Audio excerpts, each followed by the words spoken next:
display minimal. Okay.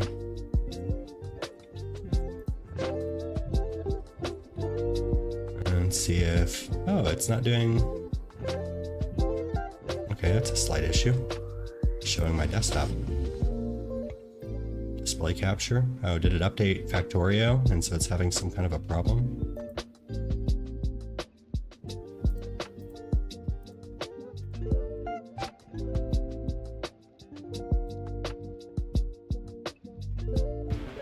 Okay, let's try this again. There we go.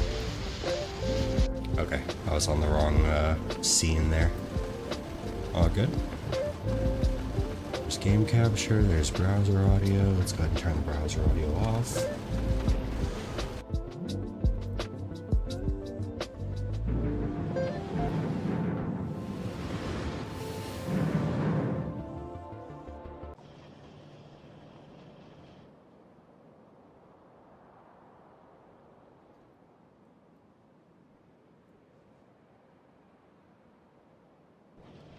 Oh, okay.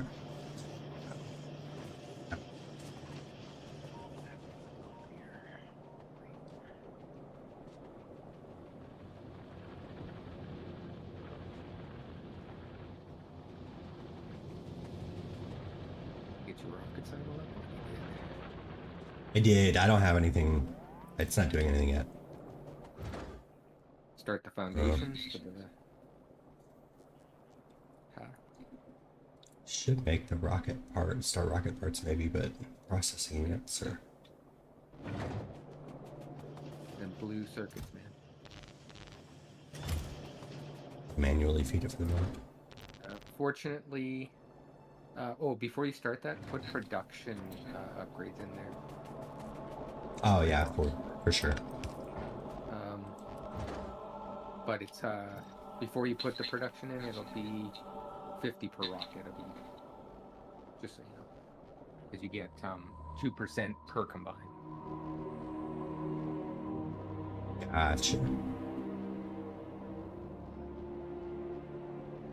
50 per rocket. So 100 will make a rocket, 200 will make 2 rockets, not accounting for your productivity. But Automatically. Yeah. If you Hold do on. that, If you do this, that's sending a signal to the space platform, right? yes. Well, no, it's receiving a signal from the space platform for what it needs, but it will only send complete rockets unless you go configure up on the station. You can't use that until you actually have a space platform. So. Right. I was just thinking, but it should be. I mean, you can automate it though. I mean. Yeah, you can. That's what I've done with my science. When my ship shows up, I turn on the thing on the station, on my space station that says to request 8K science, and it all comes up. The only problem that you can't automate so far, really automate so far, is the speed of your ship when it's moving, and you will plow through asteroids. Even my Defiant right now, with a lot of lasers, overpowered lasers, I can't go full bore to full core. The automation will come, but your hauler ship is going to look like a destroyer class thing, with just like insane amount of lasers and defenses to support it. And that's assuming you don't put any other defenses on it. Now, asteroids might be weak or to other types of things, and as you get to the point where you have to be self-sufficient in space to go to the end, you're probably going to have rockets and other things that you can produce ammo for. But right now, it's really, like, best case, you can produce basic ammo up there for the other turrets. You will not be able to produce red. What does this use? Solid fuel, light oil. Okay, so we need to go over and start making rocket fuel in the other area. Yeah, I think you already are. I think I already had you start a while ago so that you would have a surplus. I'm not sure. I'm 90% certain. We started. I did the light oil to more petroleum, but I don't think I actually did using the light. Yeah, let's see.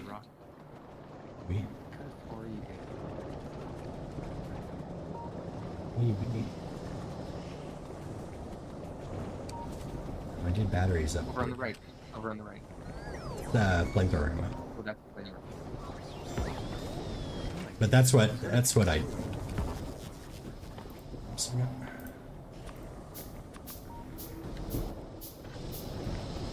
I don't know if it's assemblers for it. Oh, actually, I think it is for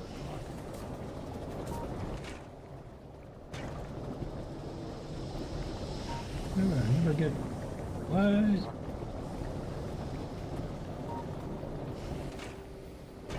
You're not getting sulfur. there. Hold on, this is all broken.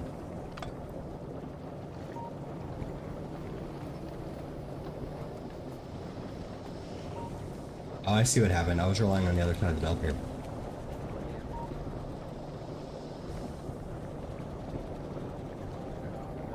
bottom side of the post.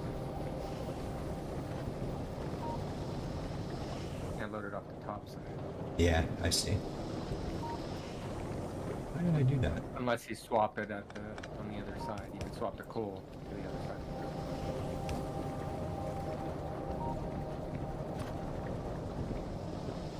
I don't know that you need a lot of time.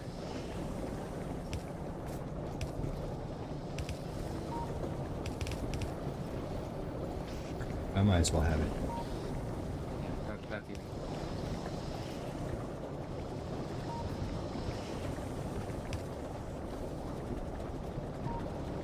Yeah, let's stop doing that half of the belt thing so much. Where are you sending? It's just going out. Spike the store. Okay. Don't need even that much. I say is they moved cliff explosives to way later. Like you actually have to go to a couple of planets to get it. I think. So and that's really the biggest use of explosives. I think. I mean, I guess you can use it for killing.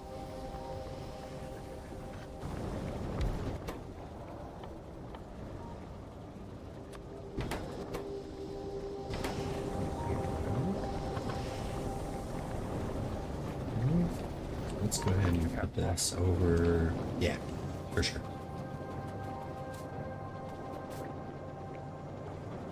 Where do I want this? Maybe provide the flavor. Yeah. You still need some light oils. So.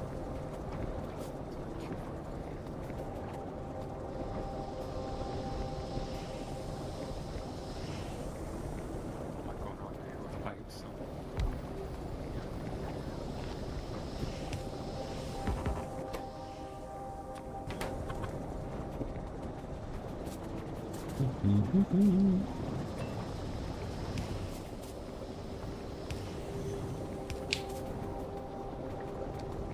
Bang on. Never Damn would. it.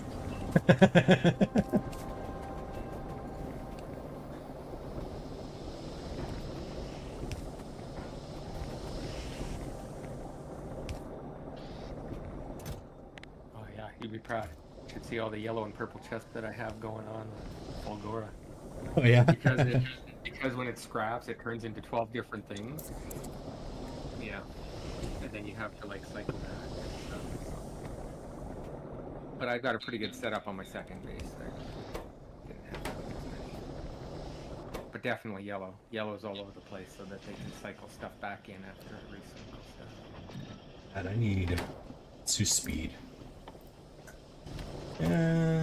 Actually, yeah, I don't. But I just upgraded to yellow. Do you have yellow assemblers? You should have yellow assemblers. I don't think so. I think it's You this. should definitely research that if you can. Yeah. Got the.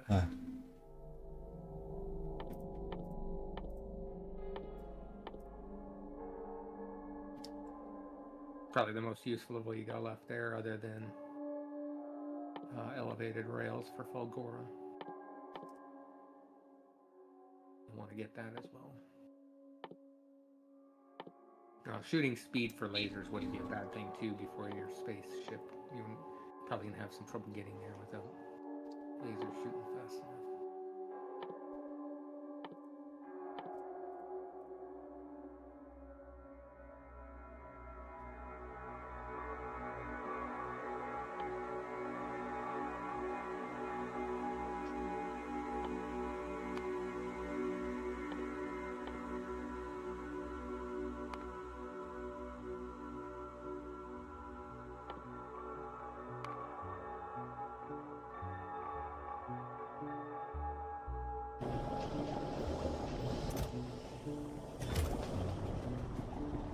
Hey, we got some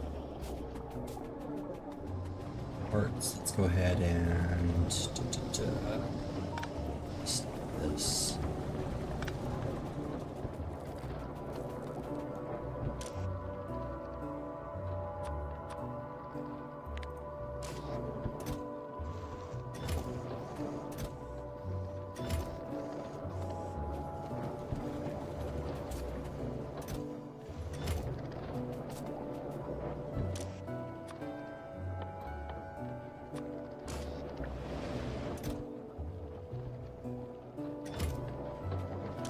We're gonna keep needing these for more rockets, so I'm gonna put here. Good supply.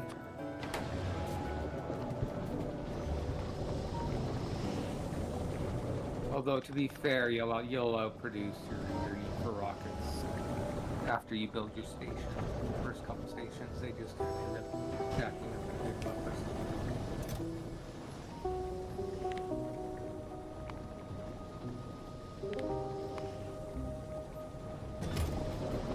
But yeah, I would give it the biggest possible storage buffer for the rocket fuel because they're only stacks of 12. Gotcha. They're all different sizes, actually. Your circuits are stacks of 100, your frames are stacks of 50, and your fuel is stacks of 20. At least it's multiples of 100, but it's...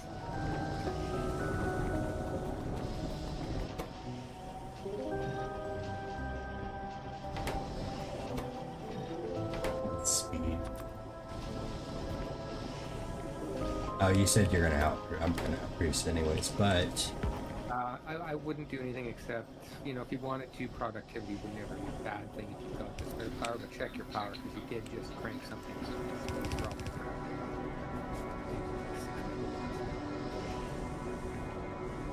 I don't think you quite have your rate. Space Station.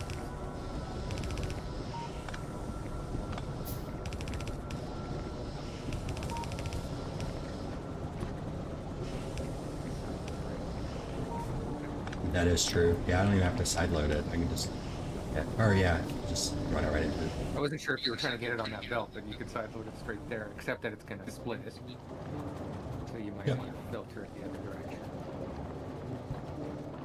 Up at the top, you're going to have fuel coming down towards the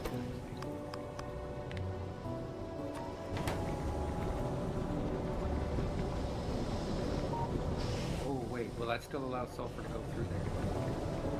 It does, as long as the rocket fuel's not backed up.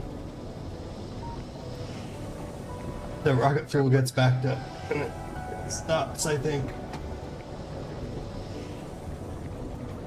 Well, as long as the sulfur can still get through. I wasn't sure with the filter if it'll...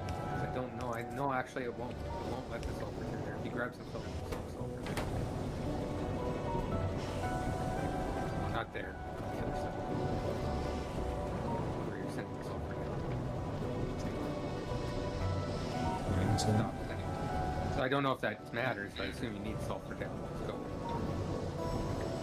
What you did there is good. Just remove the sulfur. Yeah.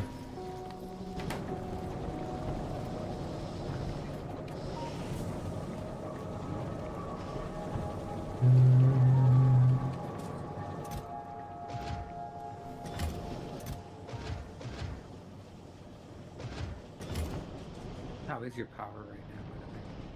Borderline. Be careful then.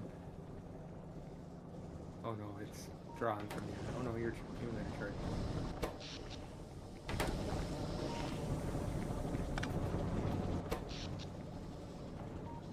Slowly let go. Did take a hit there when the rockets run.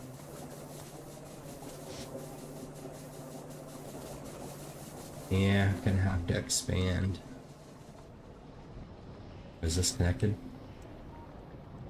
Connect this? I did. Okay. Everything is connected now. Fortunately, your accumulators, you're not going to be creating rockets fast, so you're actually okay until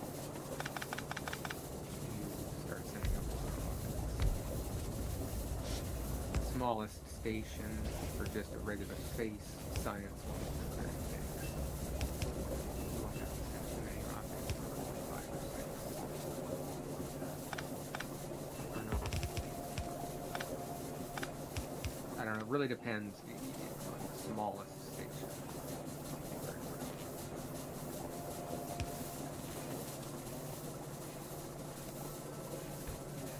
Blueprint for what?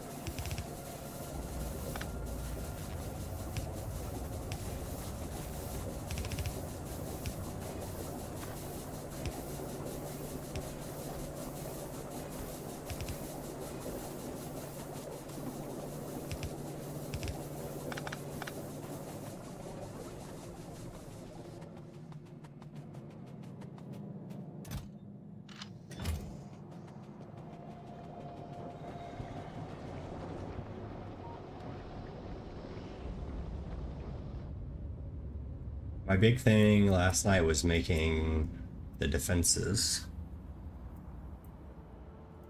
So I've got walls actually surrounding the entire base now. Further out. Let's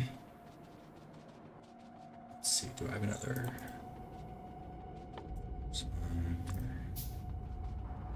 Or in case I need it. Let's see, we've got ammo coming up here.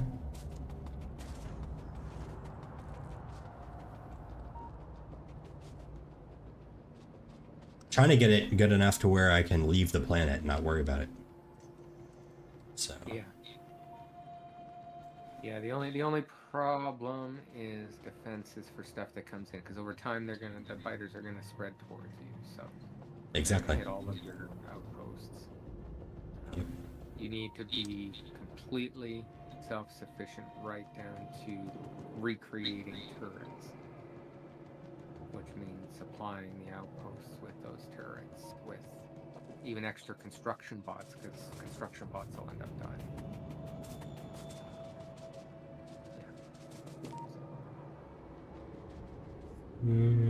Ammo coming in.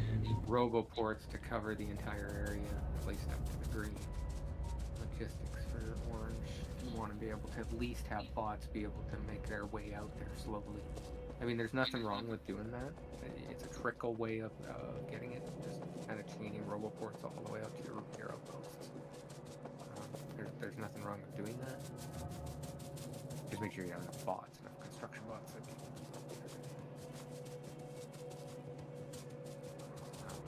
By doing that, at least then they have access to all of your logistic storage to replace turrets, even if it is really slow.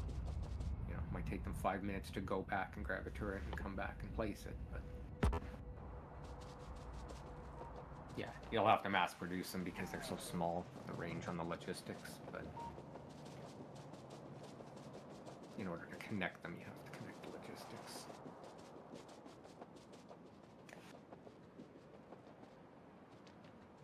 And honestly, the amount that you've expanded out, it's completely reasonable to expand with logistics. Or expand with roboports. At least up to your uranium. Got your investment there.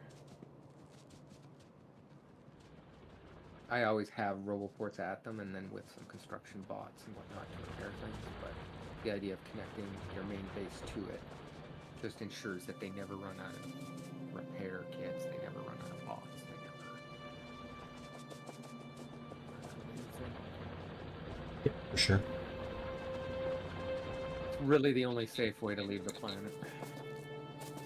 Otherwise you will be racing to get to your first rocket siloing in next planet as soon as you come back. And you'll probably want to make a good clearing of fighters around the outside, probably at least half a kilometer around your base. Buys you some time before they sprint back in.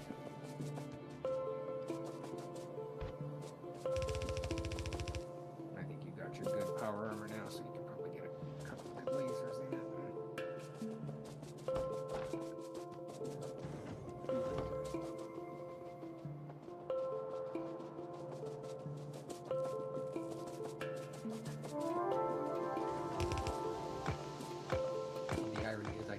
so many biters that the entire time I was gone, I came back. I killed over a kilometer out of biters, and nothing even got close. Mind you, I did tune the spread a little bit, but I made them more sensitive to pollution too. So that forced me to go out and kill things so that the biter nests would evolve fast.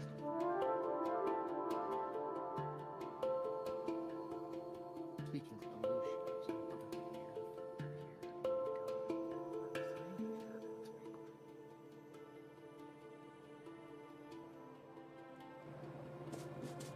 here. Need walls. Face out. Let's worry about the turrets first.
Oh, yeah.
Another radar. I need to get purple science going. I haven't even touched it yet. Yep. Although purple science really isn't that difficult. Yeah. The productivity modules is just circuits you've already got, the electric furnace, and rails. Well, rails, that's easy. But the electric furnace, again, probably the only thing you may not be producing right now is stone brick. So, pretty easy to get all that set up with logistic boxes. Damn it. Where are we running the belt? Just down here.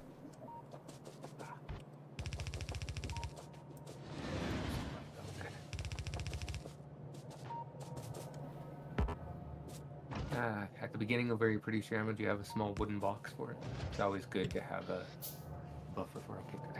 Made that mistake one time and just left on the belt, came back, and I was like, yeah, it's not keeping up. When the rushes came in.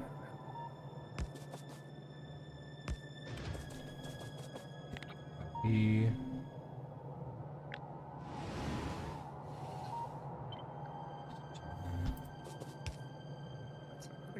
A couple of lasers in there first.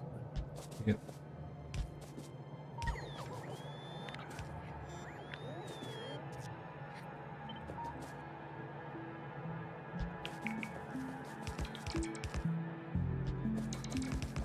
Oh man, turrets.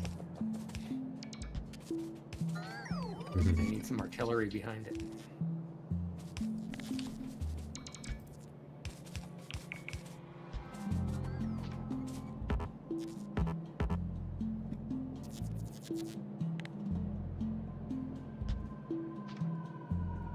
When you get artillery, you don't get it until actually after Volcanus.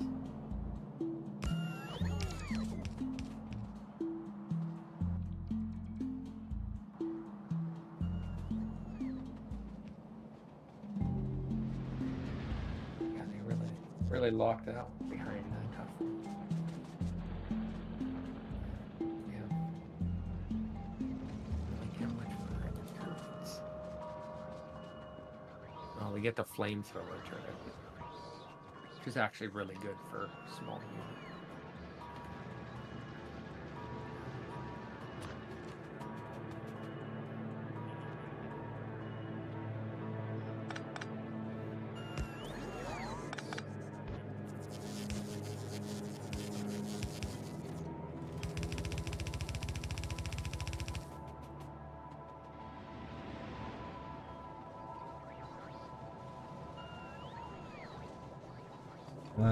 Is it worth it? Is it worth it?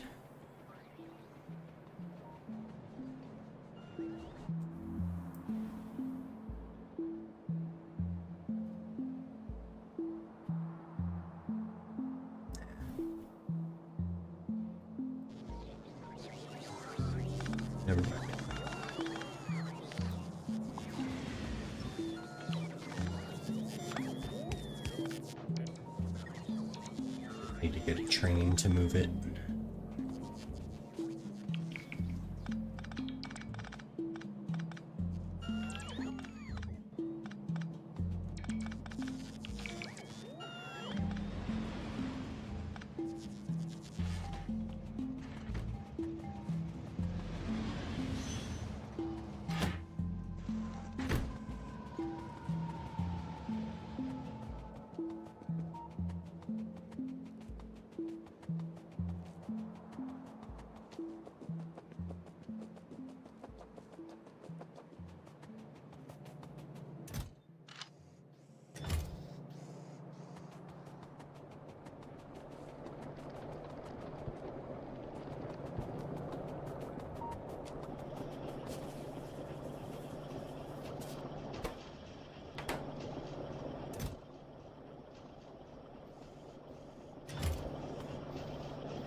Here. We got some more going in.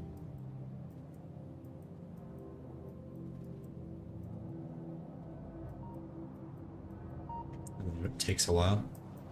A very long while. What's that? The ammo coming in off this train over here and then circling around to all of the turrets. Yeah. And this is just part of the base. It's not like it's circulating around the whole thing or anything. Nope. You got quite the area you got to cover. Yep.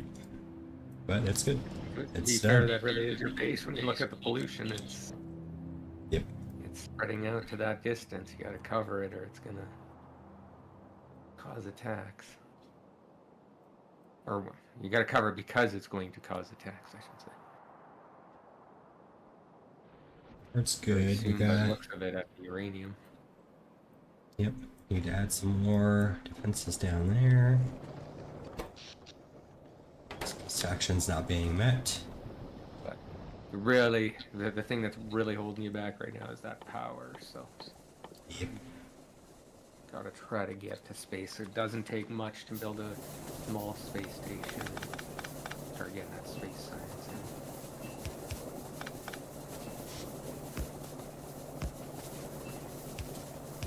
But surely,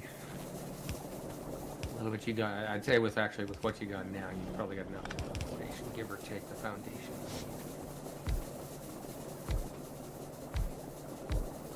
This is just a stopgap.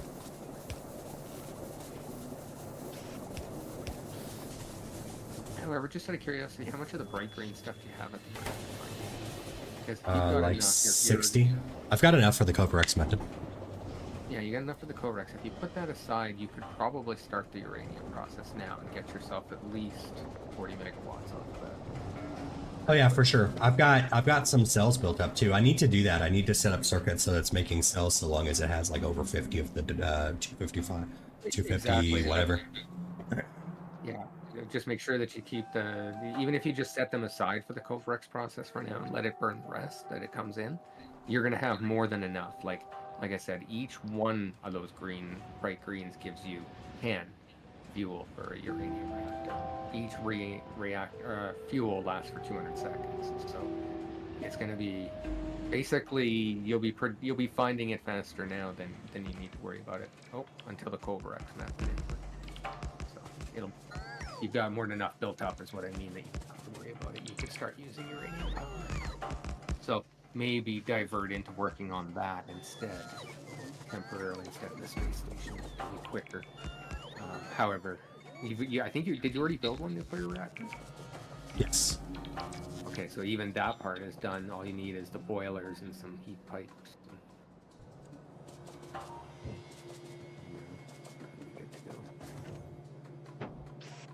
Okay, I would definitely do that.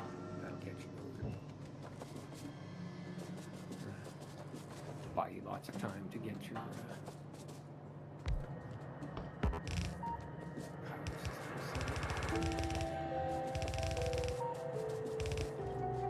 There you go. Defenses are done. Well, need to put turrets down here. I guess we've got more than 60 now. What? I ran out. I got 5 laser turrets. Oh no, those are lasers already.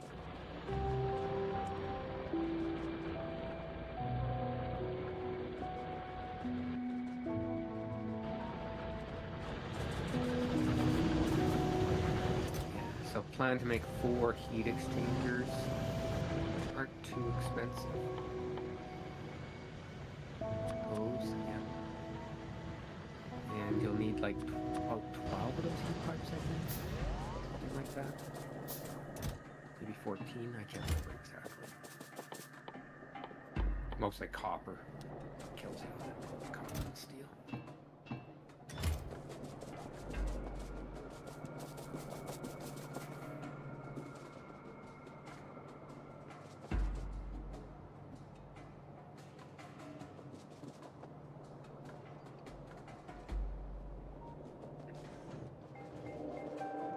Set aside 40 of the green ones in a separate box temporarily until the Covarex is set up.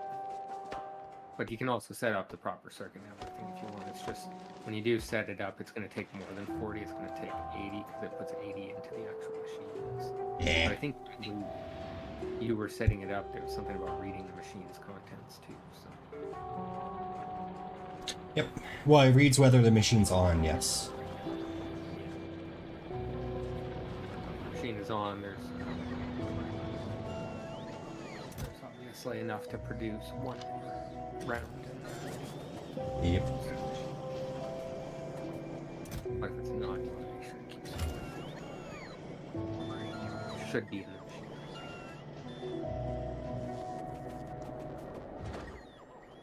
Guess we need to get. By the time I set the Covarex up, and by the time I came back to it, I had like hundreds of it, so I didn't even think too much about how to set up the thing. I just set it up with a filter count box.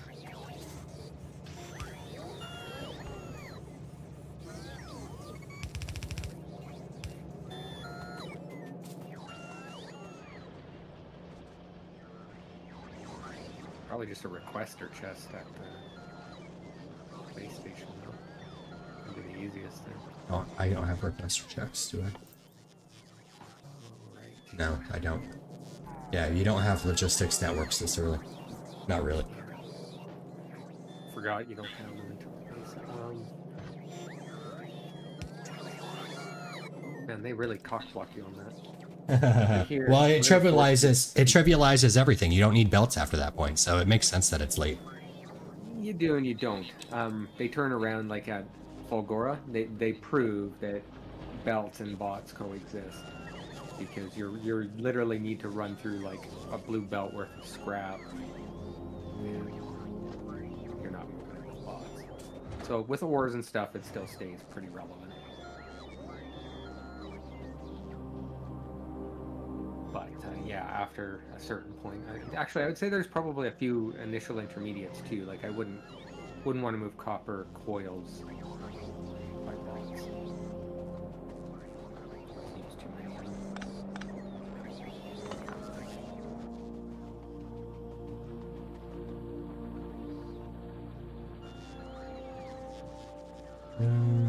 Looks like you got 24 logistic bots in your inventory too that you might have meant to drop out.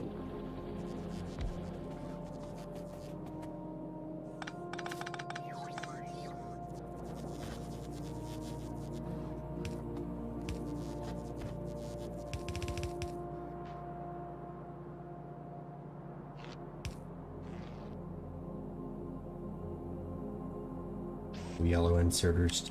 It sucks. You get so used to using the damned copy thing, and then you run out of like the low level things to copy around you. Like, Well, you do have a toolbar right at the bottom with all your inserters on Yeah, I know. it. But I get it. I do the same thing. Copy and then go looking in my inventory instead of looking at the toolbar. Oh, you need one more belt at the blue bar. Yeah, I know. I was making sure I had it working first. Let's do production there, and then That's fast enough flow for pretty much all of it. You don't need more than a yellow belt and a single line and yellow inserters. If nothing else, a box on there is good just to manually move stuff. There'll be nothing coming out of that. where's the starter pack come from? You make it, you craft it. Just in your inventory. Under the space tab. The rocket silo tab, right there, bottom one. You need 60 of the space platforms, but you gotta start producing space Steel platforms. plate. That's pretty much the only thing holding you back right now is the space platforms. That's why it's like either uranium or get those space platforms either way, but you'll need to still create quite a few rockets. So you can only send 50 of those up at a time after the initial 60 in that pack.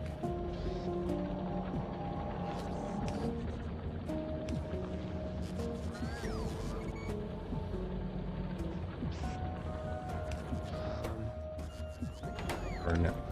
There. I do need this You don't here. want to feed it Steel and copper. Probably just put it into a Or steel yellow out. box. You have the yellow boxes, right? Yeah.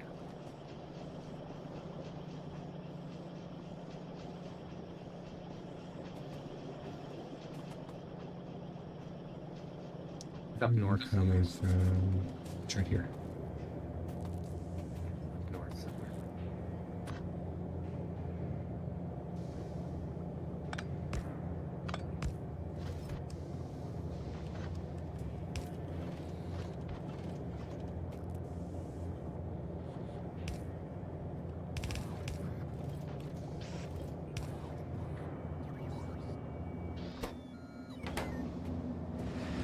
Copper coils, of course. In mass as well.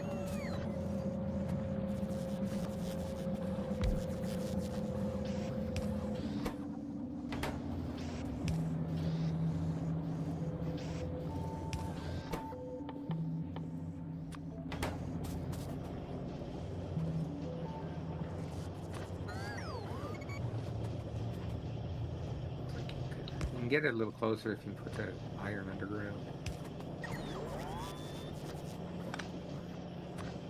Take that iron underground on the left, you could just take it off the belt up there. Yeah, sure.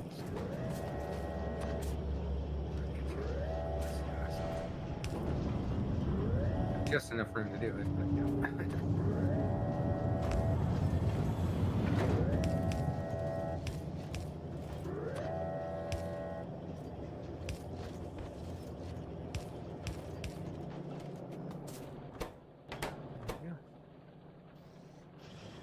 At least get them producing. Oh, you'll need a small box to put them into or something.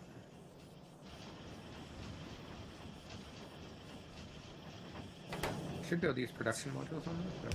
Or are they No, it's not considered intermediate, yeah. Weird. You just use a wooden box. I don't know how many of these you'll need. I would limit it for sure. It's 15 a stack. Stack Stack size 100. It's 100 actually. 100. But you're gonna need a few hundred. So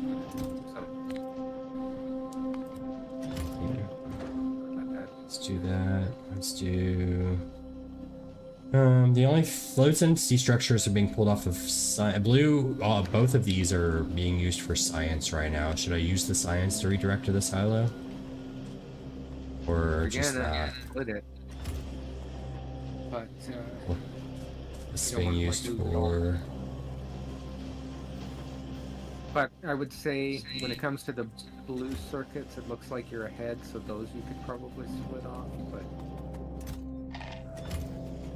yeah. I'd create larger buffers of those so you have a little bit more waiting for you to break in for now. I think you put a 1 away. Yeah, it needs to be 1 close. Oh, yeah.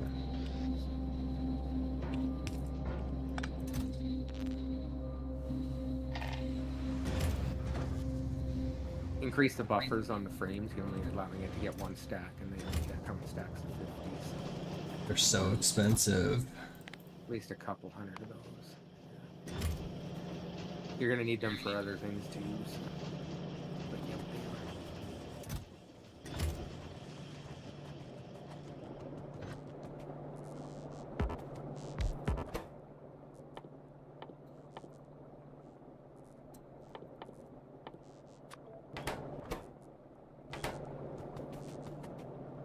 I thought you had those producing already somewhere, but maybe not. I did, but I was doing it manual. I was doing it for myself. I wasn't doing it for any specific purpose. Yeah, So I removed it later.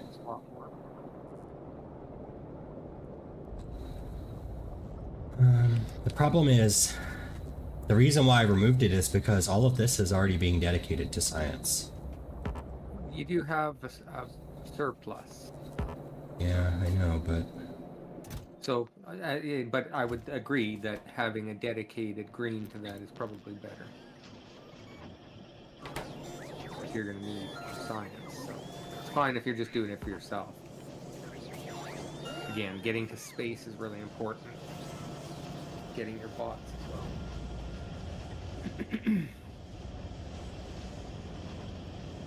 it's iron. At this point, you don't have to work on purple science until you get space science coming in. But do the logistic bots require purple science? I think they do. Or sorry, the chest. Test research. Logistic chest. I can't remember what it's called. That one. Nope, it doesn't. See, it just requires the next one. It just requires white and blue, so you don't have to work on purple or yellow in order to get it. Which is odd, right? That they would push you into yellow, or push you into potentially needing white before yellow and purple, but that is their intention. You should be at space before.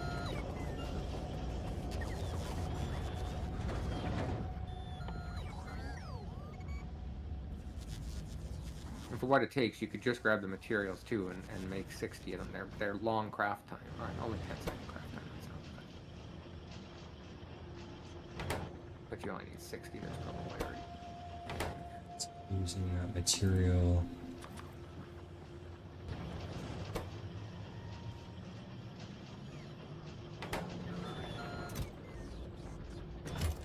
Yeah, I don't need that many. I mean, actually, handcraft them or whatever. You're going to need a lot more after, though. Like, once you get it up there, it only puts the landing pad plus a ring around it of 1 foundation.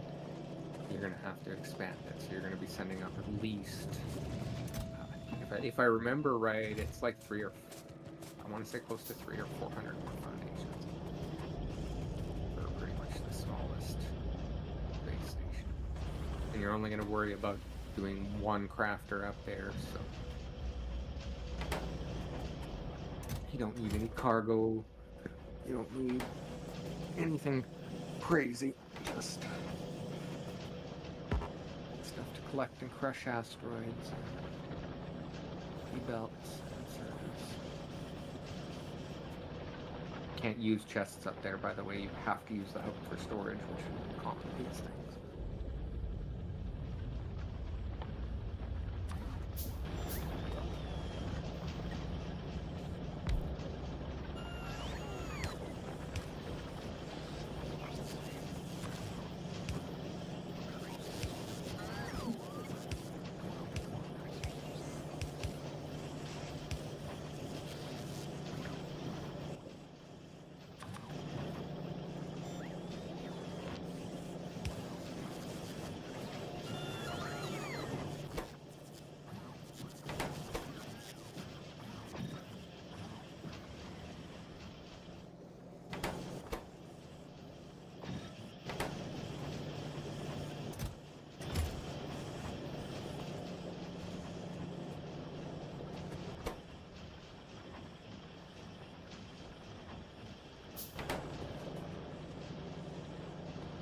Supplying both with one.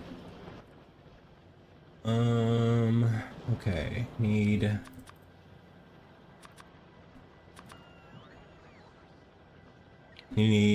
What are steam turbines? Oh. No, what are these?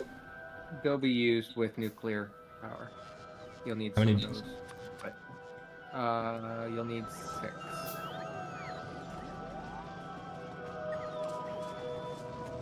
4 boilers, 6 of those, and some. Oh, I want to say like 12 or 14 of the heat pipes.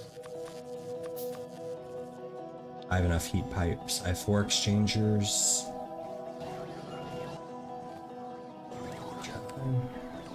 There's another.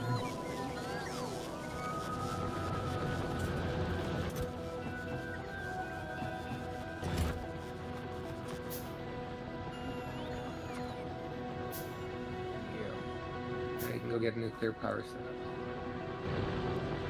You got 4 boilers. Not boilers, you got 4 heat exchangers, right? Yes. Those. Okay, yeah. Yeah. Looks like you got everything.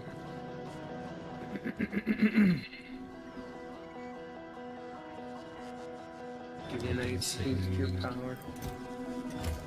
Low density structures before I leave.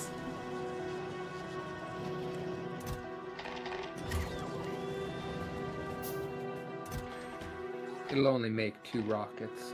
They're pending at this point, so when you picked up your old rockets, you wasted them. Or when you picked up the silo before, you wasted the rockets you had made. But see the rocket progress at the bottom. There's 2 rockets pending. So now I don't think I had made anything with it yet. Okay, I know you had started it, but I don't know if you had made a full rocket or not. No, I just placed it. I placed it over to the right, but I'd never had fuel going to it, so it should never have made a rocket. Okay, good. That's good. In any Yeah, case, I didn't realize. Yeah, I didn't realize that it had like a stored progress inside though. That's yeah. interesting. So basically, if you cancel out, you'll see that the rocket's actually standing up tall now. You've actually got a rocket there. It's not an empty hole. Gotcha. That rocket is now pending something to take up and where to go. So you can't deliver anything because there's nothing in the rocket inventory. So once you put the space station starter kit in, send out tons of explosives and watch it blow up. I mean, you can put it in there just to see, but you'll see it'll start to, and then put the see the cargo based on how many stacks. Where's it pulling that number from? The rocket capacity. Where is it pulling the kilograms from? Is that just a made-up number that it's assigning to random things It's now? a made-up number. You can put up 1 ton, and the rocket capacity is 500. So that means they don't really show you that. Yeah, I get the idea, but it's a thing that they've literally just introduced out of nowhere, and there's no way to see on any of the items how many kilograms they are. So that seems like a broken mechanic to me. It is. They should just show you rocket capacity, but the thing is the rocket capacity is different for each type of item. So that's exactly why they need the information to tell you how many kilograms each item is. This is like literally, this is dumb broken. Like, how did this like even get released without I don't know why they told you to do this. It's really hard to calculate out when you're getting down to the last few items. What I do know is you can fit 50 foundations, or like I think it's 25 lasers, or like there's certain amounts of things. I get the idea. I'm annoyed because I realized as soon as you said that it's going to be a fucking like it's a game of mystery. You have to put in like random things to see how many kilograms they use. Pretty much. That's absolutely absurd, by the way. Yes. Or more accurately, treat it like a multiple of 100. That's what I do. So if you look at any given item, like your... Well, no, I get it. It's like explosives are 2 kilograms each, because a stack of 50 makes 100 kilograms. But it's like, you have to do that math with everything. Yes. What the fuck? Like, yeah, that's... I know it seems like I'm overblowing the thing, but that's not an overblown thing. That's a broken mechanic.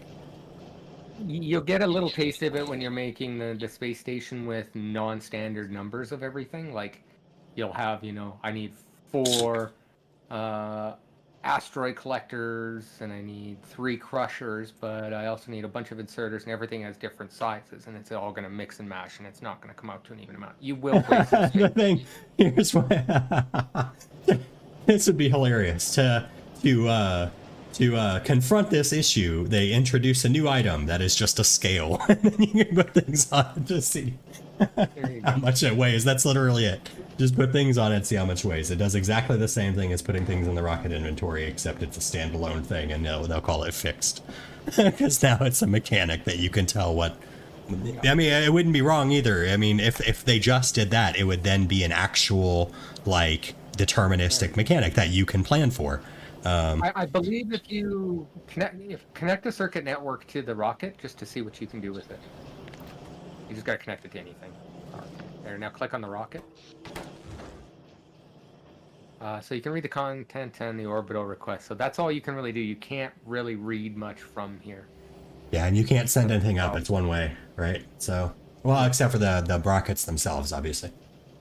Well, it's sent either by forcing deliver cargo or by the automatic request from the space platforms.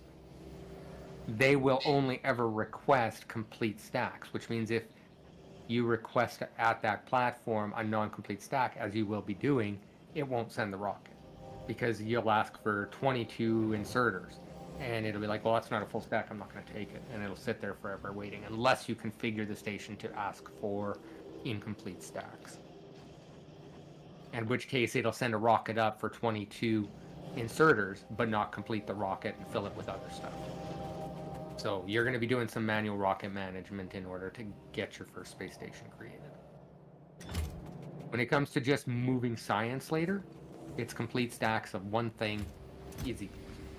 You can automate. Any complete stacks or complete rockets of a material is fine. So just when you're trying to build stuff and mix and match that it gets complicated. Yeah. You can go up here, grab some more turrets.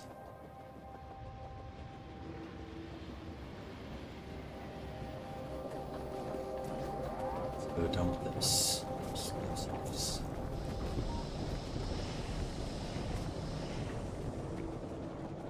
Chest. There it is.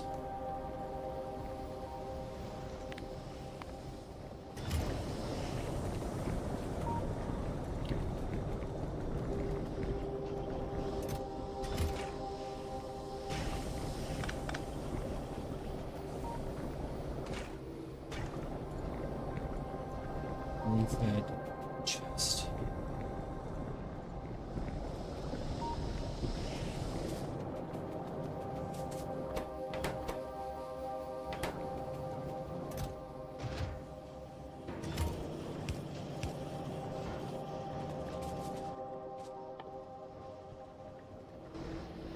Must make many more roboports.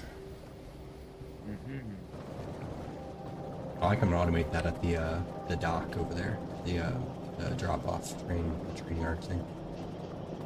Wouldn't hurt to mix that. Yeah. They're a little expensive. It's going to take time. So. You might not want to necessarily automate it because it's red circuits. Everything else would be fine, but the red circuits is a little expensive. Making 5 or 10 of them for now, and just doing a straight line from point to point is probably sufficient.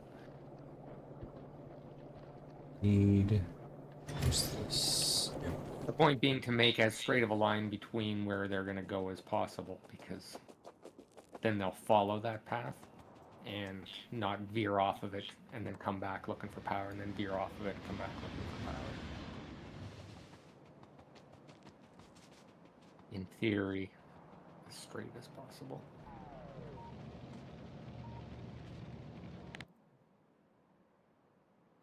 Careful, I think you're on the rails.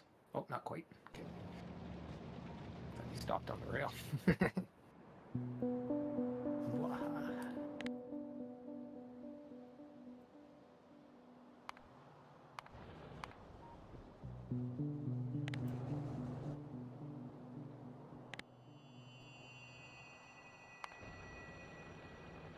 How do you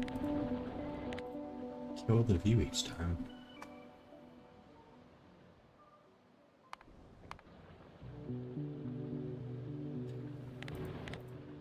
You can go through so many iterations on a game and still have so many broken things in it. Okay. Because we've lowered the bar so much that we thought Factorio was a great game. Until Well, I mean, it is a great game. I mean, that doesn't change, but yeah, there's just so many damn game like problems. Like, look, you click on a different logistics network and it removes the fucking overlay, and then you have to click it twice in order to get it back up again because that's the way it works. yeah. Broken. I just go mouse over something at the actual, like on the over map, like go back to the regular map and do it. But Yeah, you can click on them. yeah. That works. Oh, if you click on them on the actual, like, on the map part, it does not break it. There Interesting. you go. Yeah. But if you left click, it does. Yeah. Because it actually takes you to the location and pops you out of the map. It's like just center on it. But yeah, I would just follow the tracks more or less. It's close enough. Go straight down and then straight right. Yeah. I'm gonna guess it's probably, I don't know, 10, like that. I don't know about that top one, but I would connect it It's to like that 10 first just in and a then- straight, yeah, it's 10 just going in a straight line Yeah, to the I top one. connected to on the right side first to that first one on the way to the loop-de-loop, Yeah, of course. and then go from there. Although I don't necessarily need logistics networks, not like global logistics networks on these parts. Yeah. I only You're actually right. need it at the walls. You're right. So you just want to follow along the walls, but you kind of need them to go back and be able to get stuff, right? So, but as long as it's connected, you know, worst case, if they go over a long area and they end up going really, really slow, you know, you'll know to throw one in the middle there somewhere. So getting it set up first is more important so that you can see what the bots will do. But I don't even know if you'll have a chance to see it. Oh, it looks like your steel's been cut off there. You don't even know. Or your offload. Oh no, it's fine. It's just offloading on one side. Yeah, you got 3 of them just hanging in the air. Or, Oh, I know. Yeah, I'm not using them yet. That was just for future proofing. I don't have that much steel. They just ended up with one in their hand. I'm not sure how that happened. That's what I was wondering. I like they're just kind of hanging out there, trying to drop off there.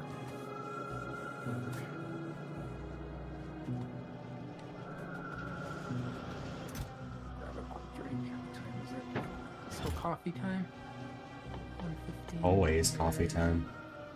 Yeah, I think it's coffee time.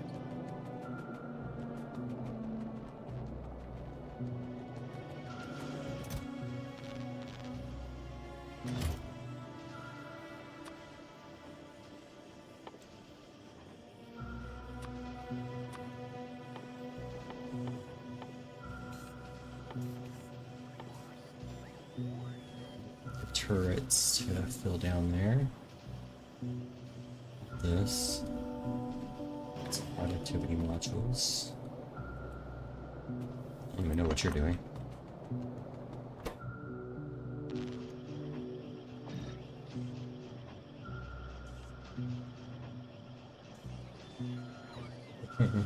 Use productivity modules and making productivity modules.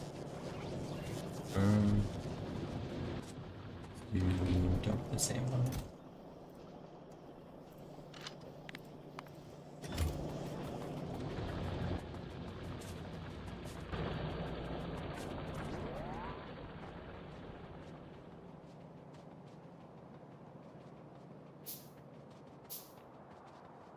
Need teleporters. Just fix teleportation from one part of the planet to another. That's all I need.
Alright, got a nice long research started. Get to watch you for a bit.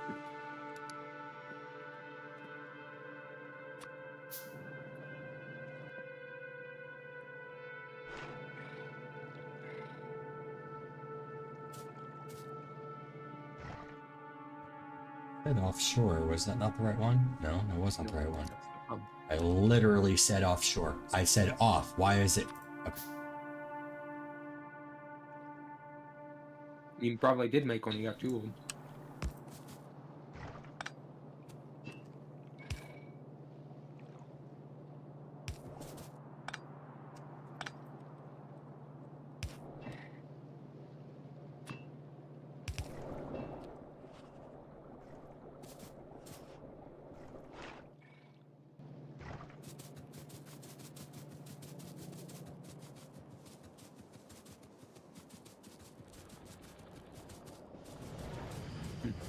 What's the pipe extent on that? Click mouse on it.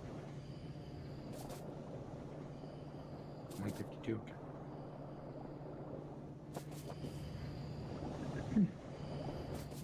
be alright.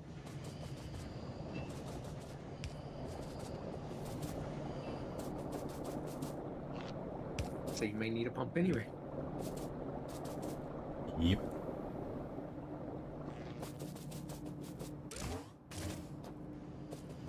Oh. I don't know how this works, so I just did whatever. Yeah. That is not going to work very well for you. It's not very efficient. Pull it all up. Here, let me... It hasn't given me a tutorial or anything in the game. No, it won't. It's kind of silly. Let me take a quick screenshot of mine for you.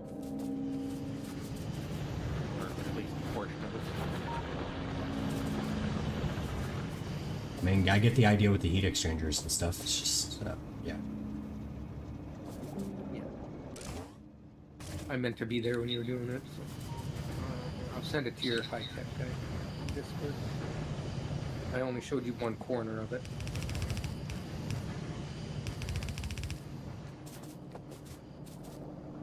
And this is kind of important, so because of the way that nuclear reactors work. Later, you can add a second one to it. You'll double your power output from both.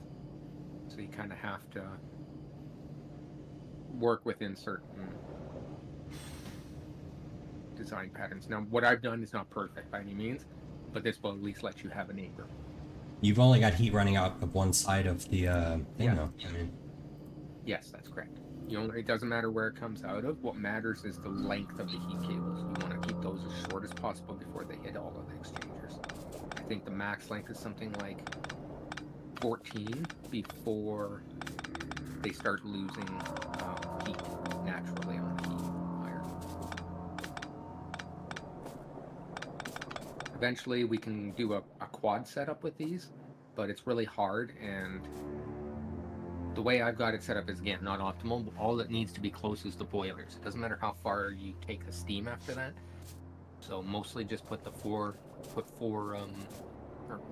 boilers right off the side with the thing on the center. yeah. Ugh. Pick a better place for it, maybe.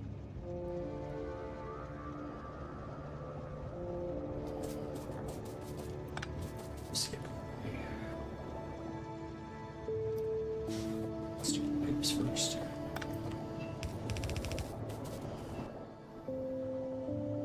You'll only need one water pipe. Water goes on the end. But then the heat exchangers, you're gonna want to leave a little. Yeah, that's good.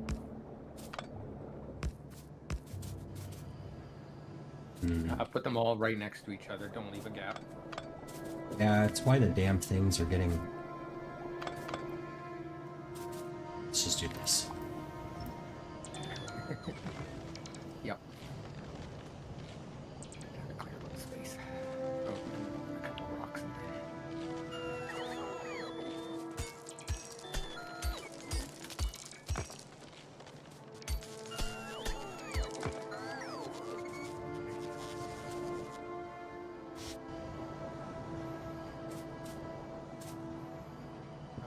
Side it is, so let's just put it It on actually top. does. Why would it But matter? where you've got it there is actually okay, I think. Because you'll be able to put 4 on the other side as well. But we need to put 2 reactors up and have both running. No, reactor will go at the end with the center coming right down where the heat line comes into the heat exchangers. Yeah. But nudge it right up to them because you're wasting heat here. Jesus. Yeah, I'm almost about to say, fuck it, don't give me any more tips. This is far too much to not have a tutorial if it's this specific. It's to the point where it's actually pissing me off at this point. Like, why would I have, like, a 30-minute fucking explanation of how nuclear works when it just gave me nuclear and it hasn't explained it? Like, I agree. whatever. I don't know why the Factorio... I don't think it does, but yeah, I don't think it has any sort of explanation to the nuclear reactor when you click on it. Yeah, I did not start this game so that I could, like, you know, get explained every aspect of it. That's absurd. Anyways.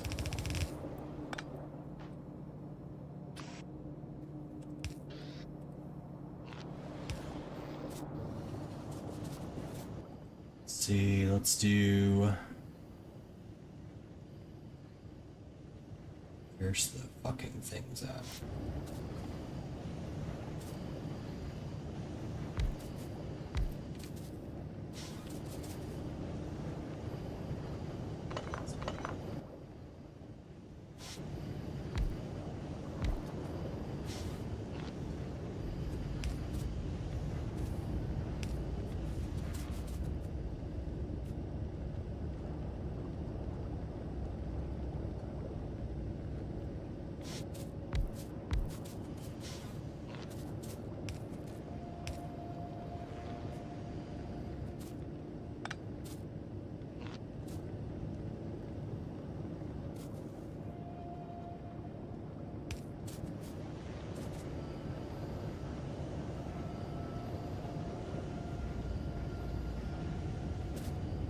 What it's worth, the turbines don't have to be there.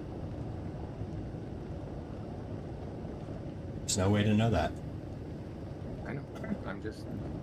Like I said, if you go look at the heat pipes, there's nothing that tells you that they lose heat over distances. Yep. No. But steam doesn't lose power over distance. It's a liquid that you can run as far as you want.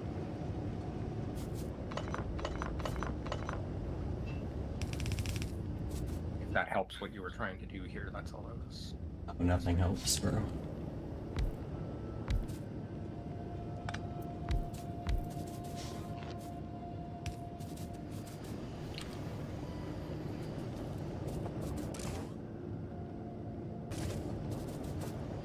It'll take a minute for it to heat up. Once it gets to 500, they'll start like that.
Okay, I'm gonna smoke a bowl, try to get over my disappointment with this expansion so far.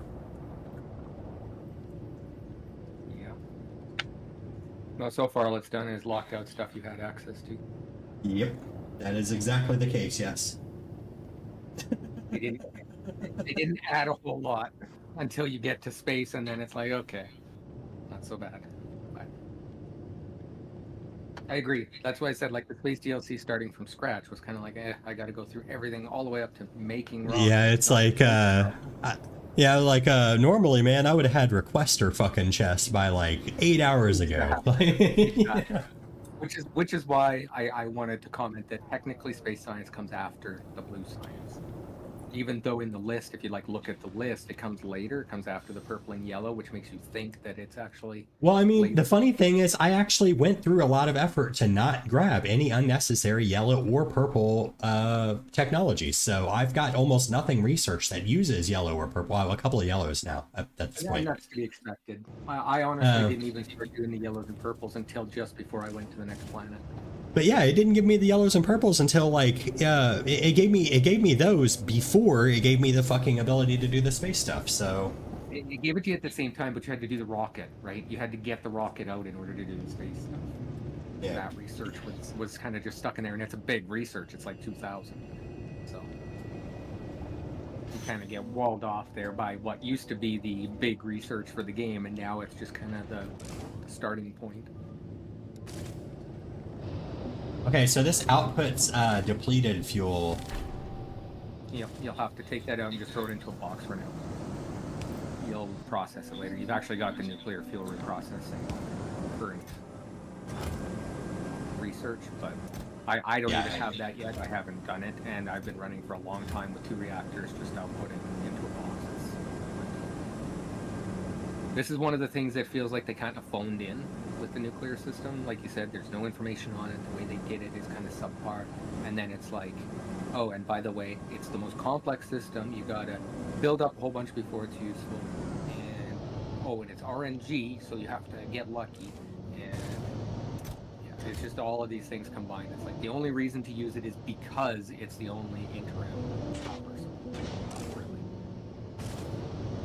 Well, I mean, I understand how they got to this point. I just think it's unfortunate because I know, because I remember I was playing the game when everyone was working out the other ways to use because I think there was something else that generates and uses heat, right? It's not just nuclear energy. Nuclear energy This is the way. only thing at the moment, but what you can do is you can use the nukes and you could still power. You could use the boilers off of here and power the regular, whatchamacallit, engines. So instead of the turbines, you could use the steam engines off of this. So that's another thing you could do. But yeah, this is the only thing up until the Space TLC that used the heat exchange system. Now in the Space TLC, there's actually a new heat exchanger tower in Gleam. You burn up spoils. Gotcha. And burn it into the heat, and then you can reuse all of this. Yeah, I think. In which case, the reason why there's no explanation about how the heat exchange and everything and stuff works in here is because everyone at the time was playing oxygen not included. Well, I think the big thing about the nuclear reactor stuff is it was added in Factorio 1. It wasn't part of the Space DLC. And it wasn't added as part of early Factorio. It was like if you got into nuclear power in Factorio 1, it's because you were playing the game for a long time already, and then they added it, and you just kind of figured out how it worked, right? If you go out there and look at all of the designs, they're all the same way. They're all trying to tightly pack together those copper cables and sneak as many on there as possible. But there's still a limit. As you'll see from the reactor, it says you can only output 40 megawatts of heat, which means that's 4 boilers. So as long as they're in range, that's all that matters. But when you add the neighbor to that and start running it, you'll be able to run not only a second set of boilers off of this side, but 2 more sets of boilers on the other side, and that's what I'm running right now, and that gives you 140 megawatts of power. So doing just that and setting up more of those if you wanted to is plenty efficient enough. But using only one like this, it's just it really doesn't capitalize on the potential. As you'll see, it says 0% neighbor bonus there. That'll double just by putting a second reactor. So if you put like 4 in a row and then have heat exchangers running out in all directions, then that's like maximum. They get, pretty much, they get 2 neighbor bonuses. What you could technically do is have one in the middle of 4 and get 4 neighbor bonuses on it, but you'd have no way to feed fuel into it in the default game because you can't enter corners. So realistically, the most you can get is 3. Well, I mean, you could with requester chests, right?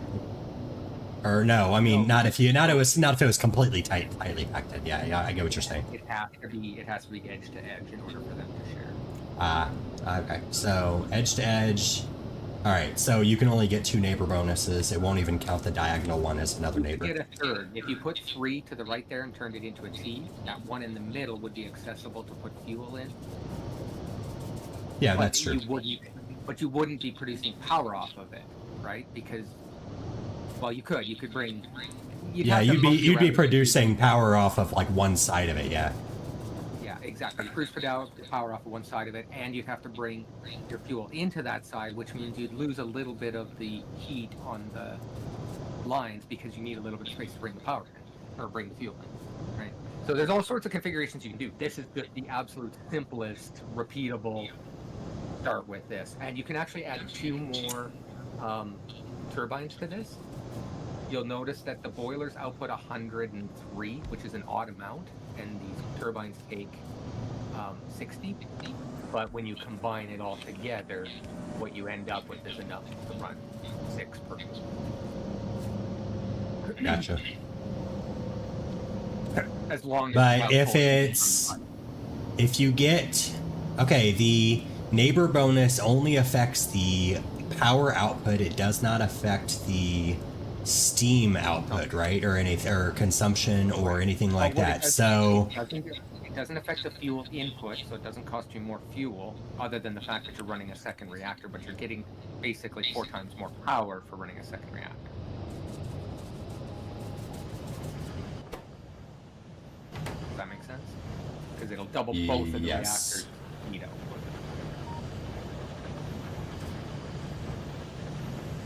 And then the simplest configuration is just 2 reactors. Trying to go beyond that, it starts getting messy, and you're not really getting your bonuses, and you're not maximizing the potential, because the more you get, the more output you can put out on one side, the longer the heat lines have to be, and then you're losing that heat anyway before it gets to the boiler. So, to me, it capitalizes best at 2 neighbors, and then just set up another one of those.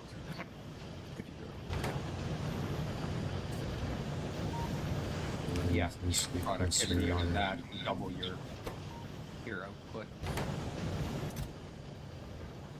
Did you put 40 of those aside? yeah, it's not automatically doing it anyway, so I'm having to manually feed it through. Oh, okay, perfect. It's off because the Covarex machine's not running because I don't have the Covarex method yet. No, that's totally cool, and that amount that you have on the line is going to last you a long time. So. Okay, cool. And now we actually have enough to use the laser turrets without, blowing the base to hell. Exactly why I said you just basically doubled your power with technology you already had by having the foresight to get all of that going with that RNG of only 0.7% to get it. So, I'm missing laser turrets. No. Hold on. But yeah. They do still draw quite a bit, so you got to keep in mind that each one draws like 3 megawatts or something. So you still aren't in a position to be able to run all of them, but at least they will be zapping. Yeah. As opposed to just sitting there waiting for power to come on. And more importantly, it should work that even if the power does kick off for a few seconds, it'll just kick immediately back on, and in the meantime, these other turrets should kill most of it. Exactly. Yeah, exactly. Your lasers just won't run at full potential. They won't be running at their max speed. They'll stop shooting, and then they'll shoot again, and they'll stop shooting, and then they'll shoot again. That's assuming your accumulators have completely drained, which they probably will if you have a long. Yeah, they're gonna drain pretty quick. Accumulators to help that process too, right? I need to expand the whole solar system. I would say at this point you probably want to make like a 10 by 10 array of accumulators just to back up all your lasers. It's a lot, but it's not. It's just 100 accumulators. They're cheap, so. Yeah, so say if you cut the amount of lasers you have in half, you might be able to actually run them pretty consistently. Right now, they'll all shoot once and then go off for like 10 seconds until more power comes in. And then the odd one will start shooting here and there randomly. I mean, like I said, they'll shoot. They'll do their job. You just need to increase your power production. I was looking for a Dyson sphere mod for this game. It's like, hey, we've gone to space, right? Where's my Dyson sphere mod? Yeah, I don't think that works that way, like in reality or in the game. Why not? I want to beam power back then. Fulgora gave me the weirdest idea, and I was down the rabbit hole on this. So I was trying to figure out, is there anywhere on Earth that lightning strikes regularly? Oh yeah, for sure. Turns out there's a lake. There's a lake where it strikes 300 nights a year consistently with an average of approximately 28 strikes per minute. Now, could you imagine if you combined 2 sets of technology? First of all, the technology to grab that power, right, and store it. And then the second technology to beam that power out. He didn't. I don't think he beamed it out, or no. I think that actually was one of the things he was doing. But I'm pretty sure Tesla set up one of his little bases, his experiment things, in Okay, exactly I that figured that would kind be of his place. base. Yeah, because there's Yeah. like Lake Caravar near or something, and there's like, even if you find just a small area where it strikes, a couple of times a minute on average, that's anywhere between 1 and 10 billion joules. 1 billion joules is enough to run a small town for a day.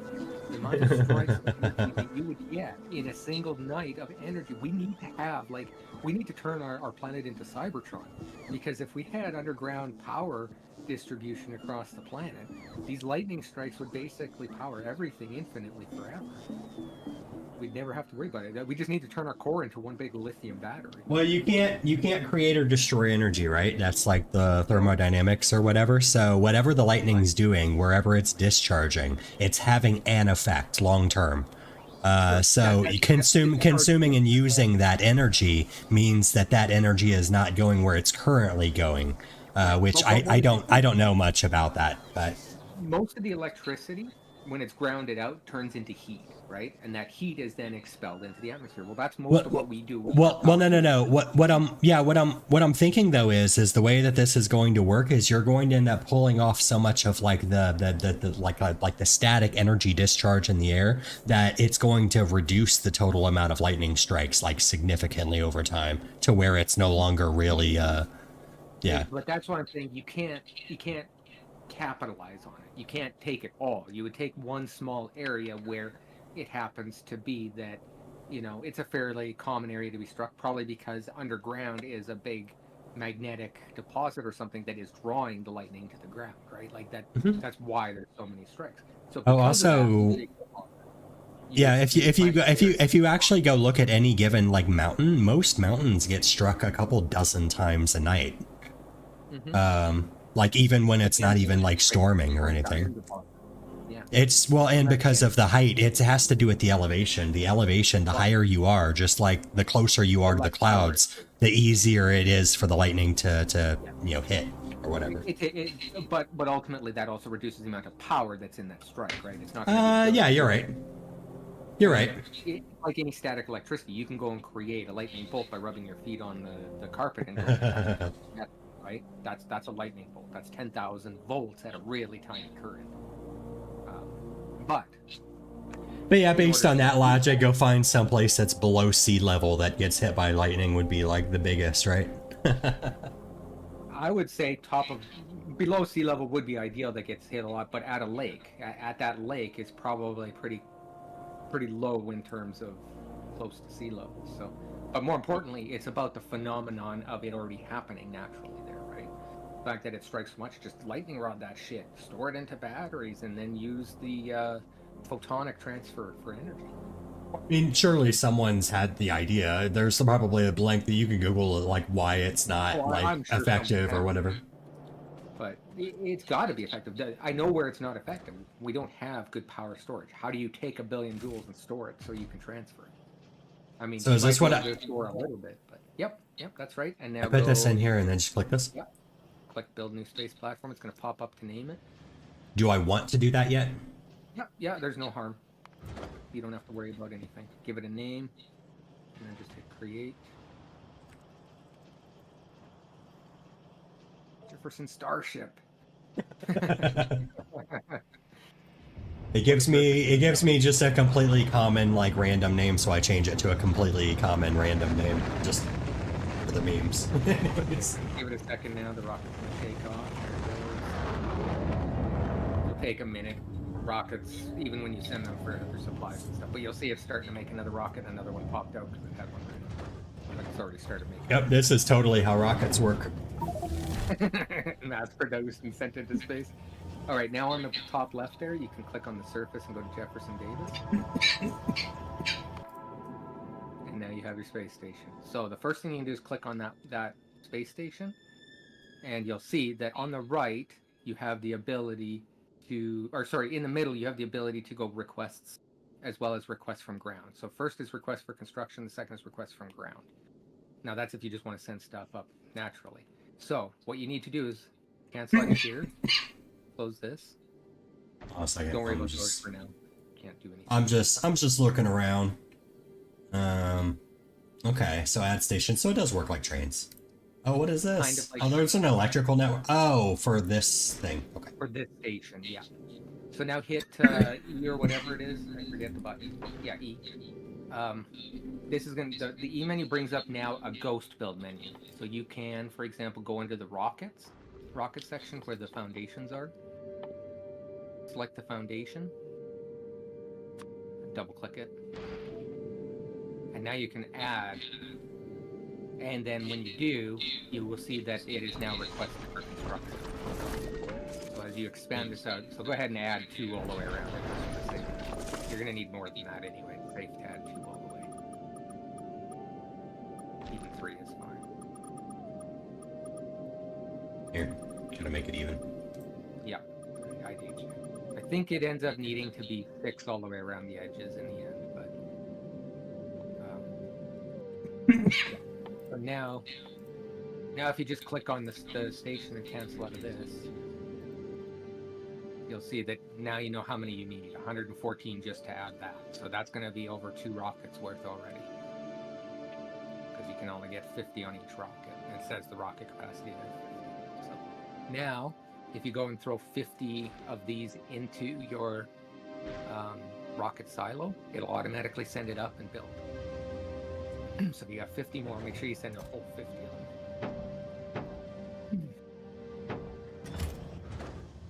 It'll only let you put 50 in, so you can just shift click it in. There you go. Now it's going to automatically start sending the rocket. Because it's a full rocket and because it's requested, you're good to go. And that's all you have to do to feed it until we start feeding more. You won't be able to put more in until the rocket door closes. Gotcha. What's the best way to automate that? Just put a chest with like an inserter on the side? And logistic networks is the only way to do it. I don't think you can actually put it in. You have to do logistic requests. Really? Hold on, let's see. So let's find out. No, just well, you don't need the requesters. That's the thing. You can literally just enable the automatic requests from the space platform, and it'll start filling it, as long as you've got a logistics chest. Oh, it is filling it. All right, well, that works. It's filling from there. I was gonna say it'll take it automatically because you've already got a red chest there. It'll deliver to the rocket silo directly. Okay, it's delivered. Oh, the rocket silo is a requester chest? Yes. Yes. Okay, interesting. That's what I was trying to say. Just hit the automatic request from space platforms, and now it'll automatically start requesting what it needs. Like we've already got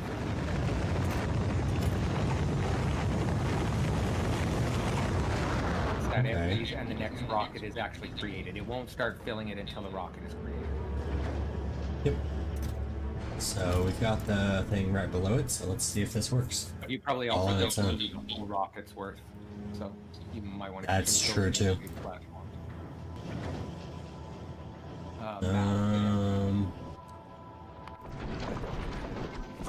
Yeah, so you only need a little bit left. So now this is where you start building it. Now I don't know if you want any tips about building this because you're going to waste rockets trying to figure it out, but you're welcome to do it on your own video or whatever you want. Again, there's not going to be any guide to it. The one thing I have to warn you about is that each one of the asteroids that it picks up takes up one slot in the cargo, so they don't stack.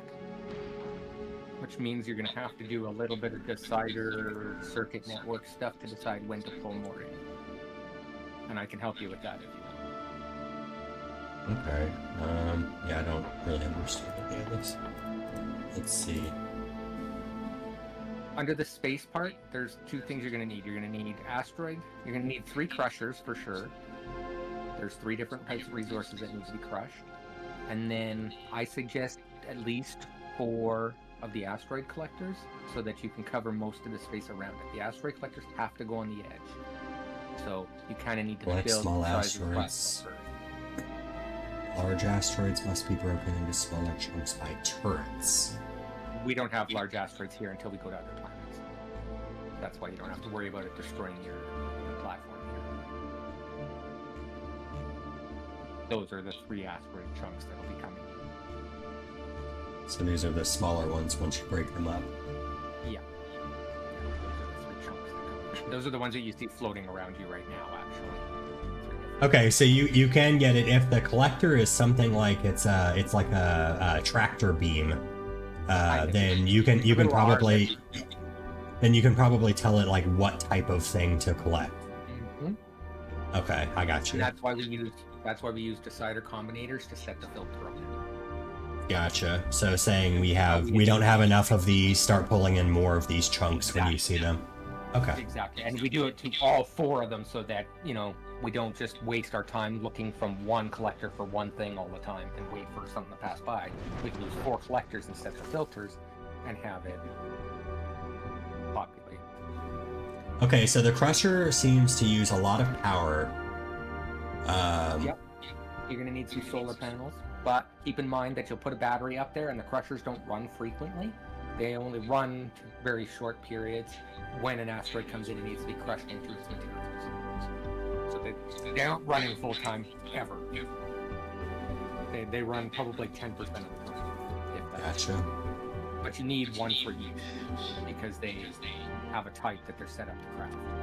Oh, so I see. So you need like 3 of these. You'll need 3 at least. of them. And you're going to want them probably one place away from the hub because you need to feed in and out of it, right? The hub is your only storage, so you're going to grab from the hub and you're going to put back into the hub. And they can be anywhere because it's going back into storage, right? So you can design this however you want. If you want, I'll give you a quick picture of mine just as a kind of guideline of what I did. Like, sure. City with smaller topic. Yeah, I'm wondering if there's any point in making this centered.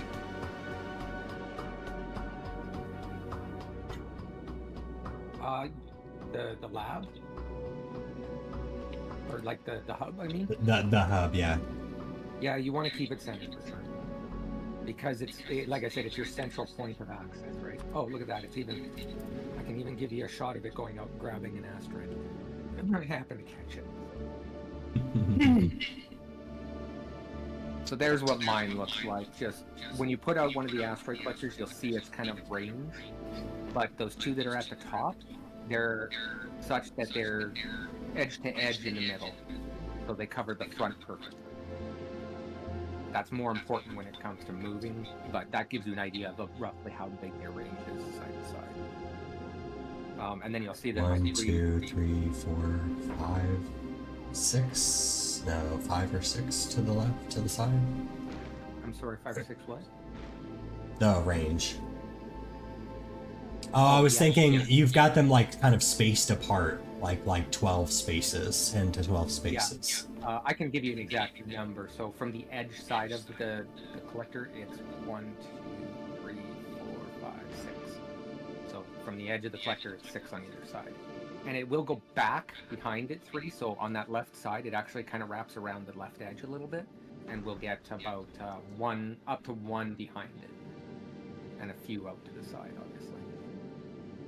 Here, this might give a better picture if I actually just take a picture of this.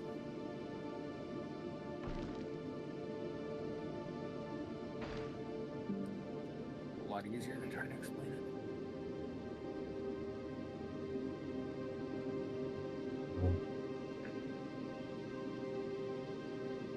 Now my solar panel, that 1 solar panel is equal to 10 solar panels. You won't need 10 solar panels, but I would say you're probably at least going to need, well, anywhere from 6 would probably be okay. 6 to 10 would be okay. I don't think you need that many. I think I fit all the panels I needed on the same size platform here. And as far as the size for this tiniest platform, on the bottom side, it's what is this?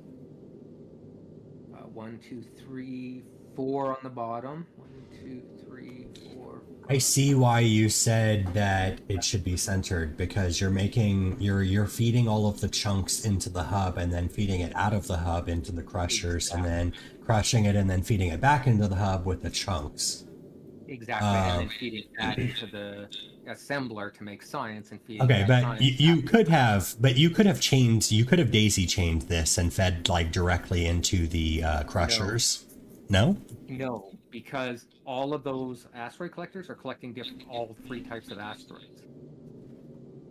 Oh, but well, I mean, you have them all on the same network, but you could have each one collecting different types of asteroids. You could, but then they can only collect from that one section, right? They don't have coverage to get asteroids all the way around of different types. Oh, So okay. like let's say that on the right-hand side there, if I was only bringing in metallic asteroids on that would be my only source of metallic asteroids. And all the metallic asteroids on 75% of the machine would not be grabbed. You see what I mean? Yeah, that's fair. Okay. This way, and the fact that your hub is your storage, you can't use chests. So the only thing you can do is capitalize and maximize the surface area of the hub. Well, I mean, belts are essentially like 12-item chests, but They are. yes. They are. Yes.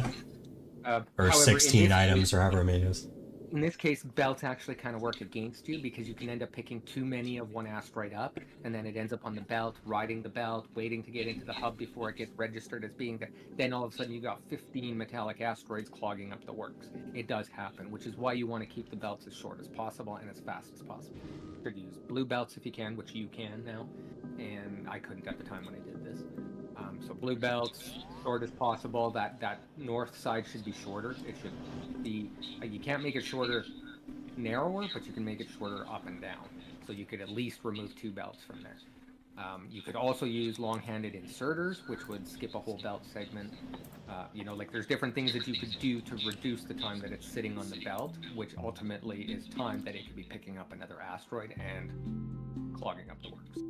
The other option is on the south side, not to build your science there, build it up on the left-hand side there or something, like reorganize things a little bit. Put your science up on the left and put a bunch of cargo on the bottom. There are cargo bays that can be added to the lab, each one. Now you can fit 2 on a side and continue chaining them together to add more space to the lab, or to the hub. But you cannot insert and remove from them. So you can only do that from the main hub, which means as soon as you put those on the side, you've lost that side for working with the lab, or with the hub. Does that make sense? So you can add 20 more, or basically each cargo extension will add 2 more rows to the hub of cargo storage, but they're dead space. You can't insert or remove from them. Gotcha. So that's why I say if you move the science out of the way there and the water, or the ice crushing, then you could put the cargo on the bottom side and get at least with that same amount of space, 4 more rows of space to work with asteroids. But with the thing that I've got set up, at any given time, I'm only storing, or effort is to only store 2 asteroids of each, and that's plenty to keep the system running and building science. And then once it fills up with science, your station down on the ground requests it, and it brings it down. So for the most part, when it's running and you need the science, it's just going to be sending down 1 science. 3 science. So it'll just be sending down these rockets rapid fire into your cargo landing pad.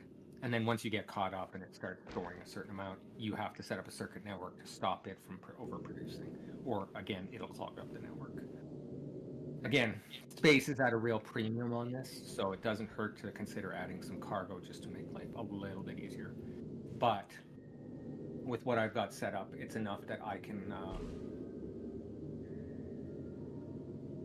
store something like 6,000 space science before I stop producing, and then just wait until it's needed. And so there's a buffer of 6,000 sitting in space waiting to go down, and then it just goes offline.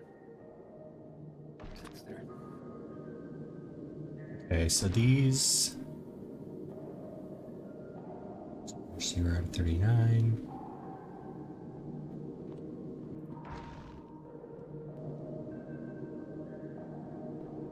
Weight 90 tons.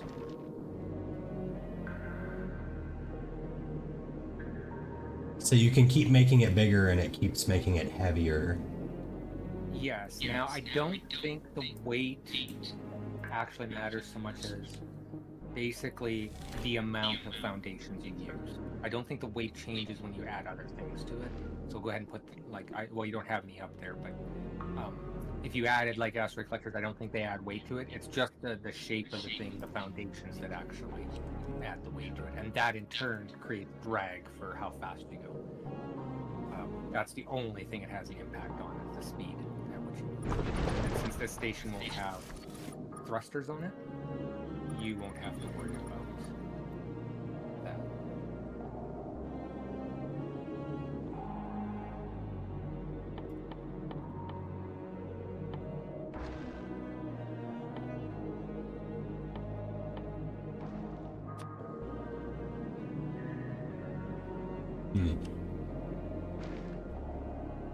It's entirely up to you how you set it up, especially for this one, because it's not going to be moving.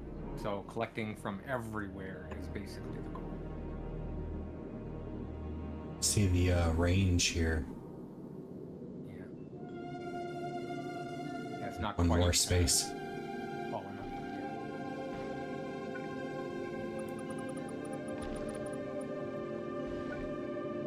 Yeah. Might have been on the bottom though, that it was short. The bottom looks like it's 4 and the top looks like it's 6 now or something.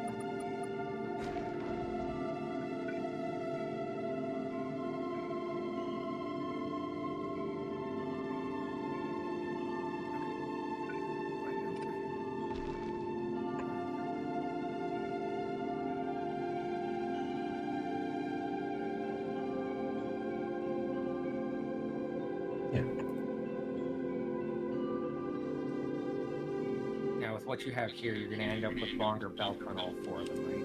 So keep that in mind.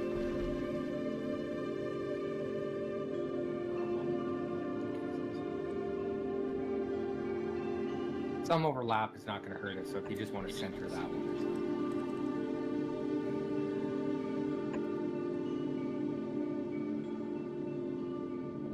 Should have pretty good coverage here with just 5. Yeah, just keep in mind that you got to run belts off of that back to the. So you can combine some of those belts too if necessary, but that's just going to waste more space here. All of those. Yeah, I was going to do the blue belts. I put it as the next research, but I need to get a little bit of purple science going really quick. Yeah. Just a hand Yeah, feed. you don't really want to have to replace them after, so it's better to just invest in it early and get the blue ones up there. I wish I had just waited and done the blue ones myself before I did the space science. I also have 0 problems with space science on my gimpy little setups. So I've got so much space science. Mostly because it produces 5 per combine and it's a very fast one. And all it takes is a few seconds of asteroids.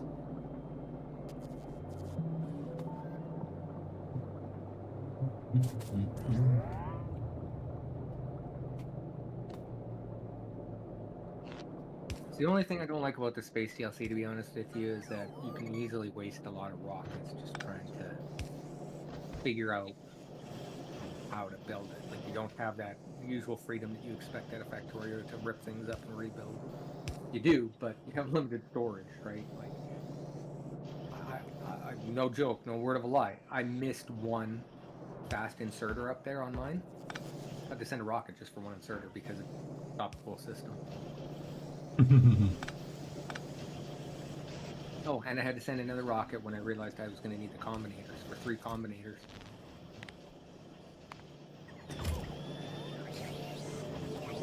And I was kicking myself because I knew I sent rockets that weren't faulty in the first place.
about that? Leave as hell. I kind of just want to pause my game here and wait until you get there. Laugh at you for a bit and then go. Bear the pain a bit. Oh, I figured something out. Hit tilde. Type /evolution. I'm gonna kill achievements, right? No, won't do anything bad. It just tells you what your evolution is at. So there's your evolution factor. Cool.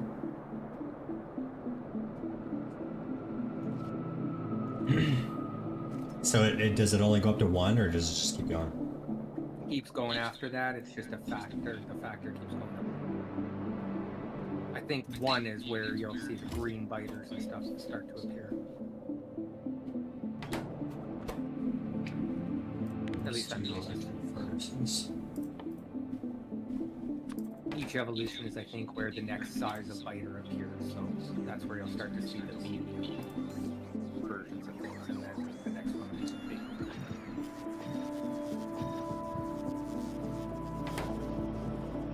And then for the sadists out there, they add the gigantic versions of things. Can't imagine a gigantic demolisher or a gigantic stomper. You might as well just like sit down on your base and destroy the whole world.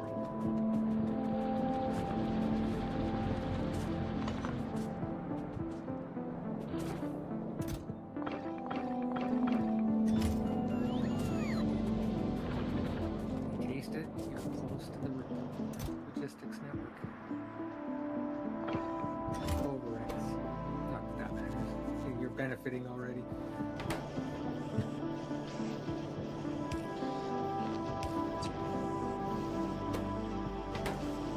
Oh, I can automatically steal too.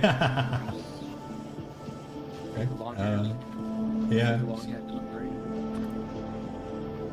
Or just do this.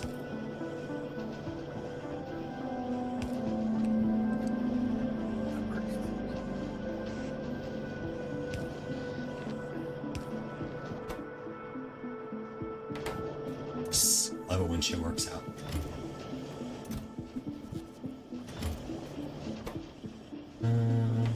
The purple science really wasn't that difficult from where you were at already. It was pretty much one assembler away. Oh, getting these rails over there would be easy. Oh, I've got the one underground again. I mean, I right-click and build them in like 5 at a time, so... Well, no, it makes 2 at a time, doesn't it? I was going to say, it builds them in pairs. Somewhere along the way, there's an underground sitting there that you haven't pulled out. There's a pipe there somewhere, too.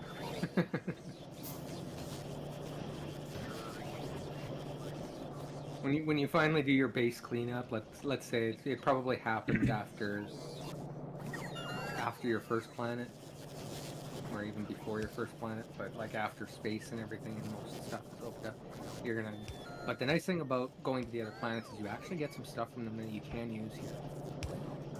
That gets useful, like the recycler.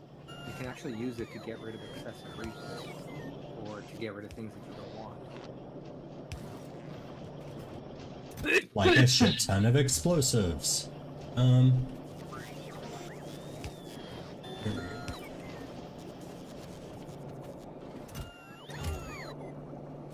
don't need you anymore.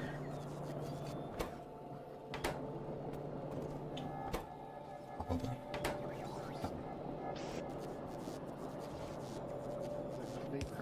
I'll be right back. I gotta get the one.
Ooh,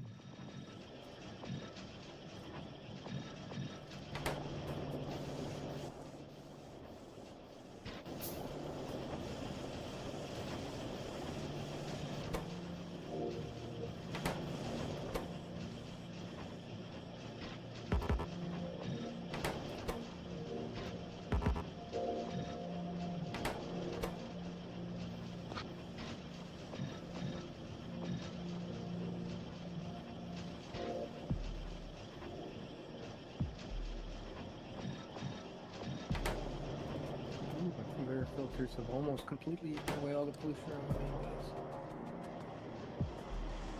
Decided to put some up just to see how they work.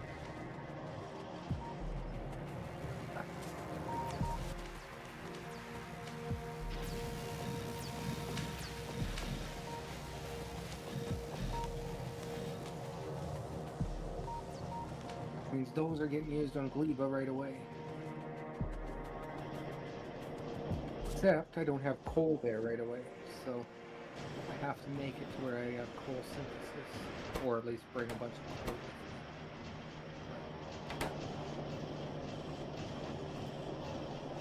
I also need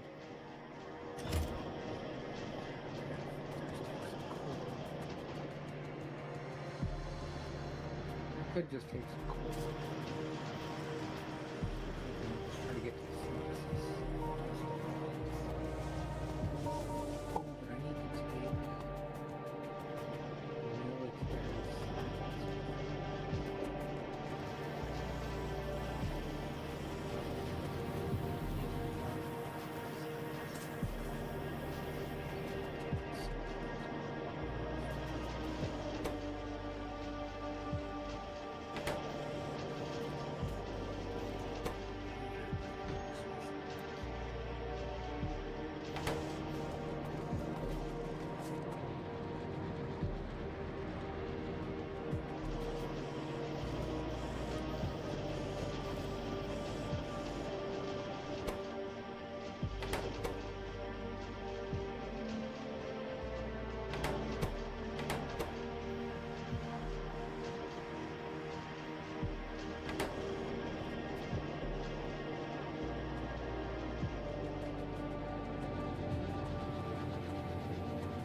research going to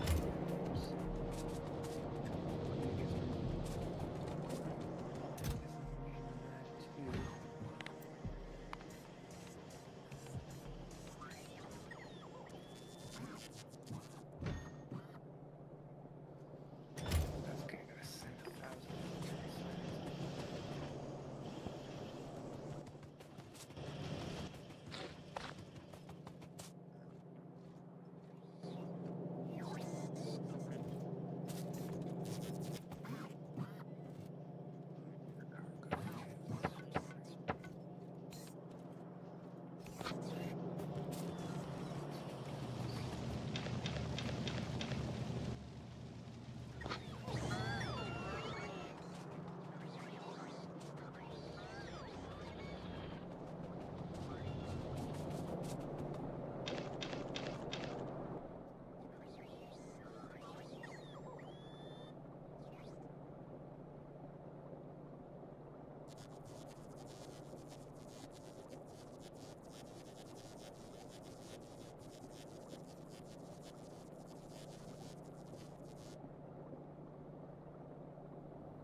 guess I'm not gonna pick it.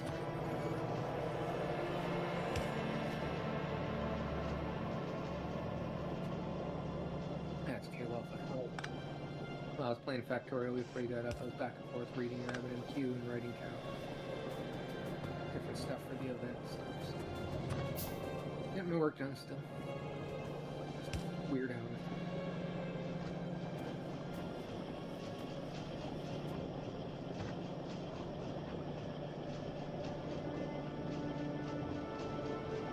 Coming next Monday to the cities.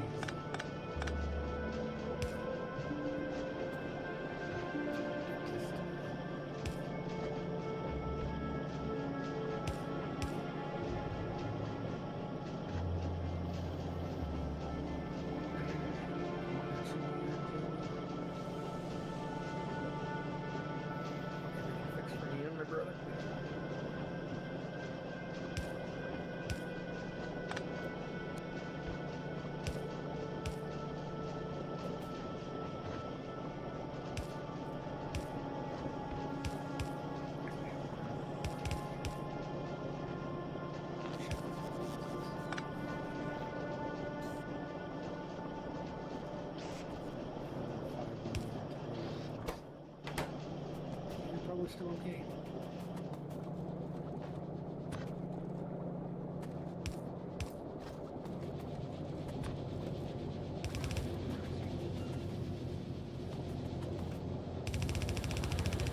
I have these super fast run legs. Got How many do you have? Oh, 4 of them? 4 of them, and they're Mark 3s when I upgrade. So my run speed says 240% online. Or plus 240%, because I'm doing 110 kilometers per hour.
Oh.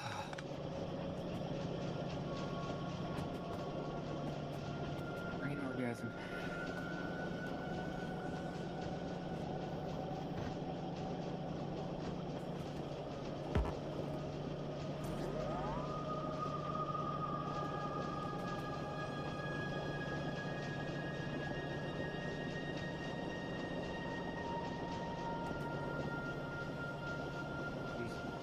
Capped my iron.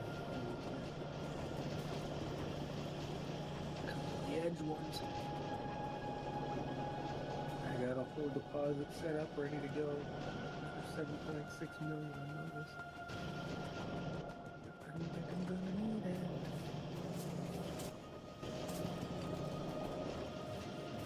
Oil.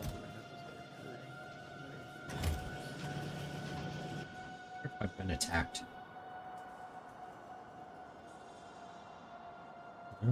Everything's just barely still out of range. Just out of range of pollution. Yeah. Pollution itself won't necessarily draw them either. It just evolves them faster and gets them to the point.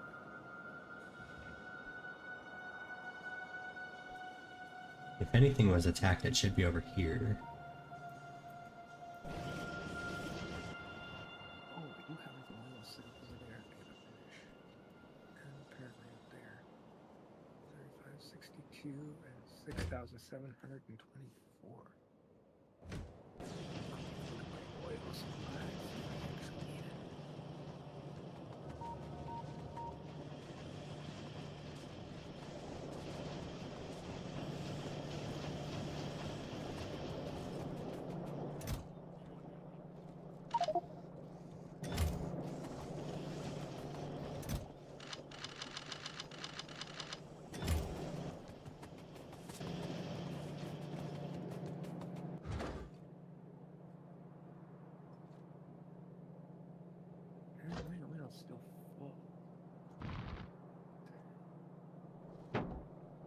have been running off of one oil deposit forever. Hasn't gotten to the point where I'm tapped out on it. Oh. All low density structures. Because I was hand feeding. Yes. That's why. Chest feeding. So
might have to pull this.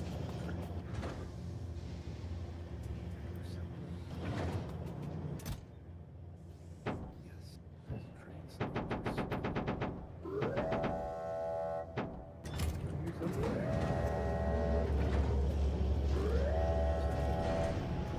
oh no, it's the rocket. Standing right Sounded like next a to gun it. shot. Sounded like a few gun shots just before the rocket alert.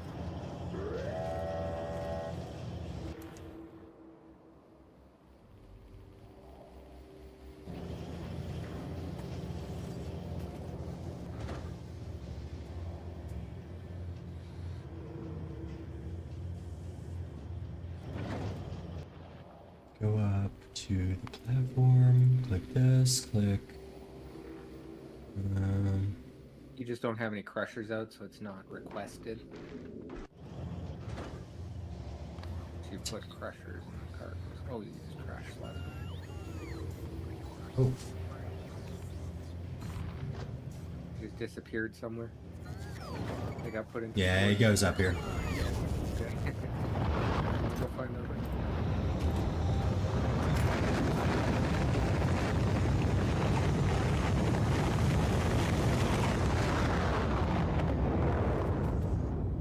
You can always force deliver a rocket if you want to like send those up now, but put them in there and do a delivery, deliver cargo and that's it.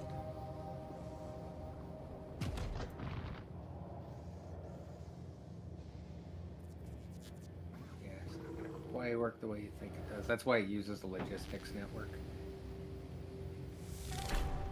Well, I mean, this is a logistics. Oh, I mean, never mind. It's not a. Yeah, no, it's a provider chest. It is, but you've got it feeding directly into the space thing. You don't need to do Oh, that. yeah. Just Yeah, make yeah. sure that the items are in requestable chests or provider chests, and the bots will put it in. When you have an inserter going in, it's kind of messing with the bot, right? The bots aren't being able to deliver.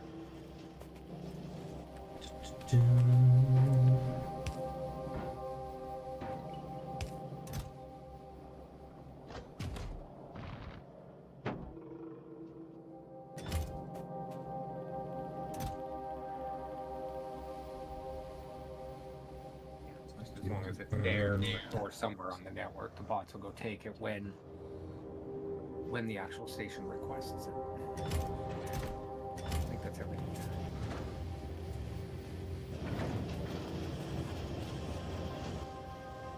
But bearing also in mind that it will only request when there's a full rocket worth, so. Not sure what'll happen.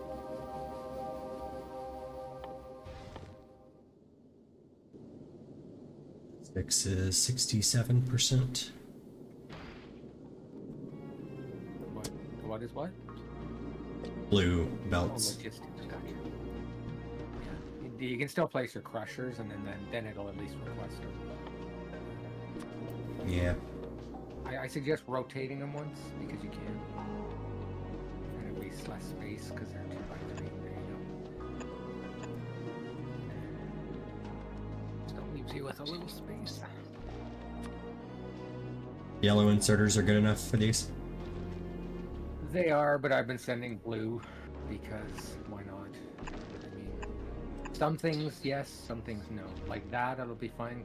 Actually, no, you're gonna want blue inserters, possibly even stack inserters. One of them turns into ore.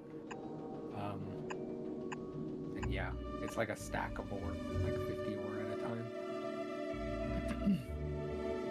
Yeah, might as well.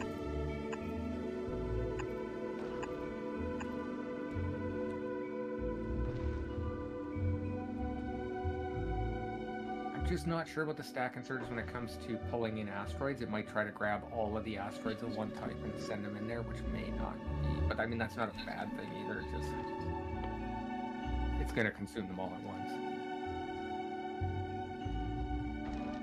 You're setting up a couple cargo bays, so you want to put those on one side. Plan for those right now because they have to be connected, and they will fit 2 to a side. You might want to move one of your collectors, or decide to adjust the size, or put 2 on either side. Decide what you're going to do there, because those are pretty principal items. I don't know if you need cargo on this one though, because it's just going to continuously send base science down to your landing platform. Should be fun, right? I think so. I don't see why not. It shows connected.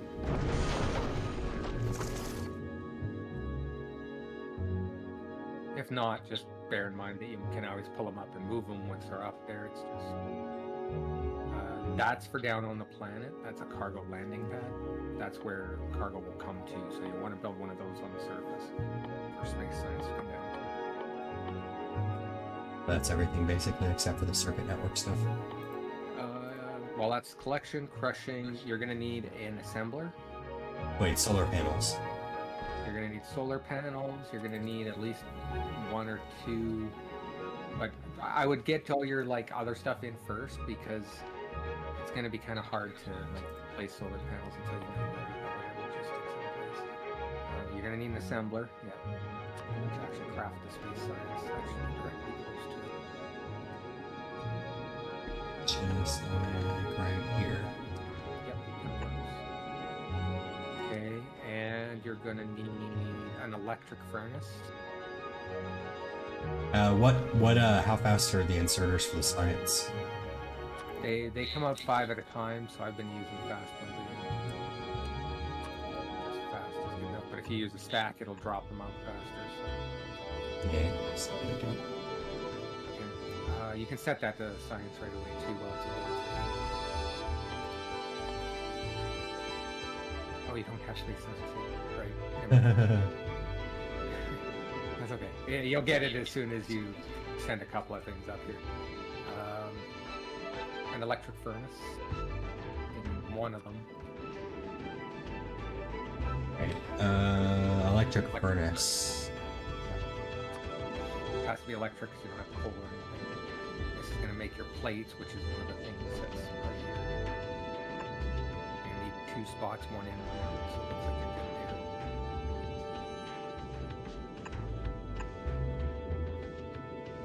And let me you're going to need 3 combinators, decider combinators specifically. First tab. That one, yeah. You'll need 3 of them. 1 for each what? For each type of asteroid. This is basically what's going to set the filters on all of the collectors. Is there anything stopping me from putting them right next to each other? Nope. Doesn't really matter where they are. We'll chain if we have to get them there. I use them to help chaining sometimes, but we can always move them. Just make sure they're being requested. 3 of them. Okay. And then I think that's the main things that are like gotchas. And then solar panels and belts. And Yeah, the I inserters to would put get onto inserters. belts.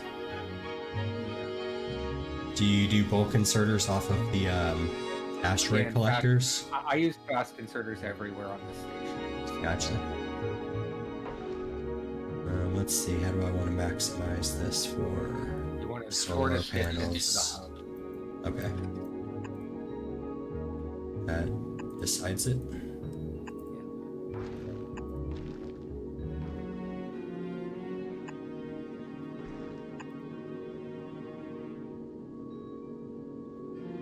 Top, one on the bottom. You got one at the bottom as well. Right?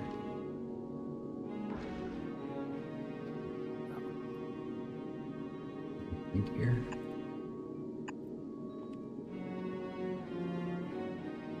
It's actually pretty good, other than the fact that three of them have only one belt is really ideal.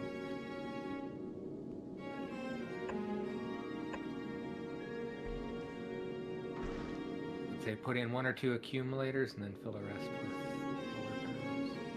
Whatever space you can. You don't need a ton of power, keep that in mind, so whatever you can fit will be enough, you'll benefit. Accumulators are a little smaller, so fit these first. That leaves 2x2 spots if you can. Oh, but you got a belt spot that you still got to put in too, so keep that in mind for a couple of those. Yeah, That one at the bottom right there might... No, you should be okay. it's fine. I think that's all the space. I could do this, but it would be slightly white. It would be slightly, I think you can fit one up at the top in there, can you not? To the right one, down? No, right, or sorry, left, up. Oh, I see what you mean. Yeah, I guess this is the same. Yeah, I guess this is the... And then do, instead of this, do it from this. Come off the side, exactly, yeah. Well, that does increase it by 1. It doesn't work. You can get rid of that last panel. I didn't realize that was going to screw up the build on that. Not quite. That's fine. I need a Couple of accumulators. Not too many, just enough to get through bursts. That's probably plenty. But feel free. Like... I mean, there's lots of space to fill it in. That's way more than you need, so... Keep in mind you got to set them up in rockets, so the more you send, the more likely you are to get to a point where you can't fit it in a rocket. Yeah, let's go with that. Sure.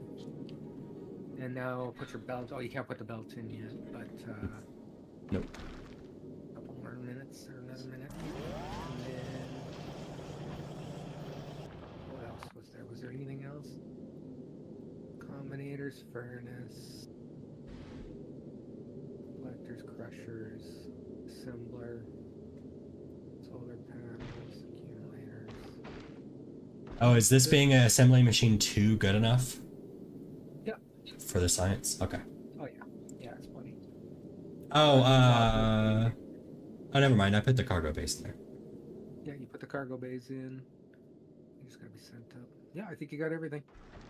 You don't need, like, repair packs or anything like that up there or not anything on like this that? one, because there's no big asteroids coming at you. No turrets, because there's no asteroids. No thrusters, because you're not going anywhere with it. And copper wires don't cost anything, right? Or for the circuit wires? Circuit wires don't cost anything, so you don't have to worry about that. I think you got everything other than the belts. Just make sure you've got inserters on everything where you need them in all directions, so check everything. That's the thing that got me last time, is I had one inserter I was missing somewhere. Whole rocket just for that. That seems fine. Keeping in mind that the green ones might be heavier and take more rocket space. So changing those to blues might be fine too. You really don't need stack inserters. The fast inserters are plenty fast for it. You just don't want yellow ones. I'm gonna change those 2 at least. The other ones should normally only put one asteroid in at a time. Even with a fast inserter, they're going to put 2 or 3 because of the stack research, but you can set them to limit to 1, right? So Maybe do fast on the, because it's the big ones, and then stack sense. on the way up. Yeah, okay. That makes sense, yeah. They definitely have more output than they have input. Okay, there's logistics. Oh, if I could just go straight to it. Yep, just set them out with the blue belts. Oh, In the right direction.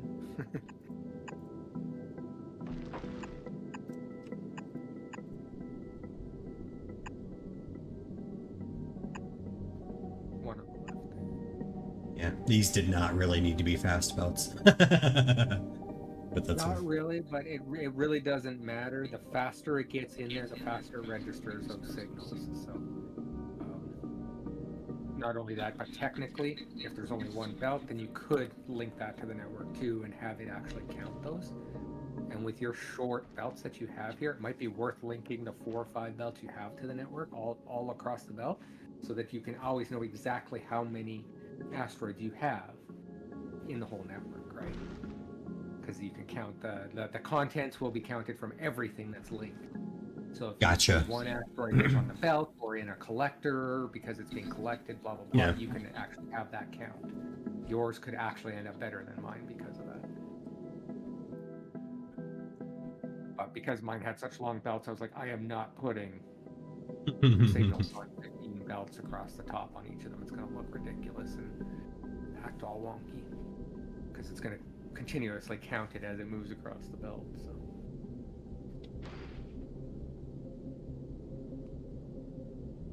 But yeah, that's it. That's your station, other than a couple of circuit network things, which you can actually configure now in the ghost mode if you want to. But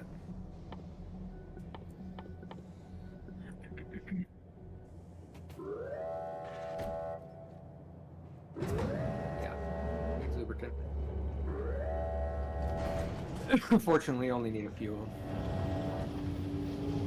What any lubricant you have already planned down on this everywhere and make it there.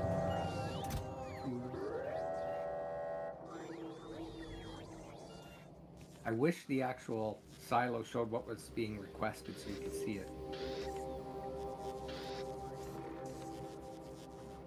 Just scrolling back right in my inventory.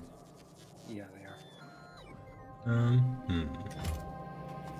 That's why you just got to put them into rocket, because you're gonna have to build a couple of these rockets.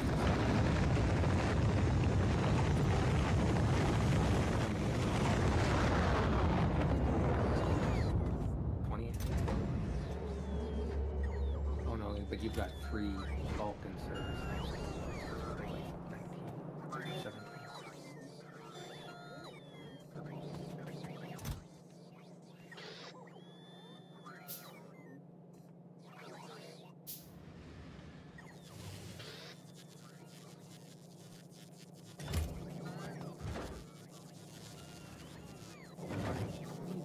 Rocket fuel.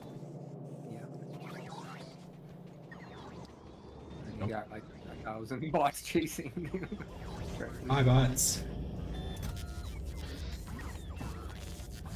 Drop off a lot of ammo. I don't know if you need all that ammo. Yeah, I picked it up for going up there. A train, automating ammo delivery at.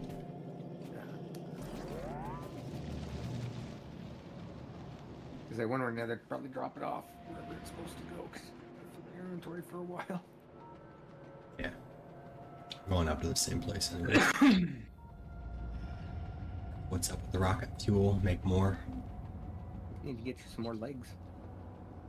Hmm. Get 4 legs on your suit. Legs are the most useful. You got the space for it. At least get 1 more. Yeah. 80% is the sweet spot, by the way. 4 legs is like perfect. You can just outrun the stompers on whatchamacallit, and you can outrun everything here. I think you can outrun everything here at 40 to 60%. Until the green ones come in now. what I had on my Okay. suit.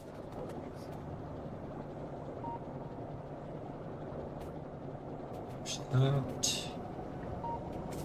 Liam's backing things up. Let's just delete some really quick. Get going. So we're at another thing. Overproducing that. Are you producing enough plastic? That's what it should be burned into. We put another plastic producer. It takes coal and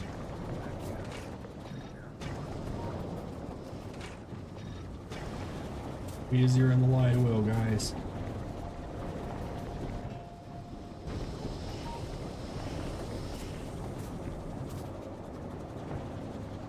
Hey, we're backed up on.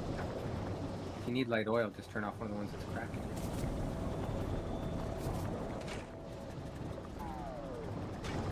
It's so true. Connect a circuit network to it. Just to that pole next to you. Now you can go in and set an enable, disable on it.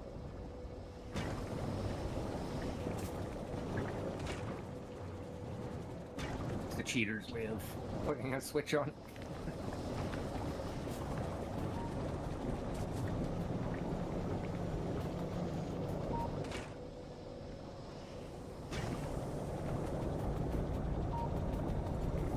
That was something else one of the mods pointed out there, like, I don't get why we can build rockets and go to space, but we still don't have switches on anything.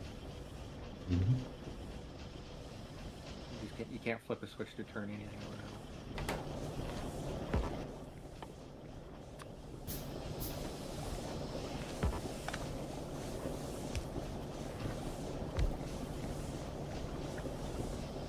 Actually consuming most of your solid. Yeah, I know. I'm gonna fix it, but really need more.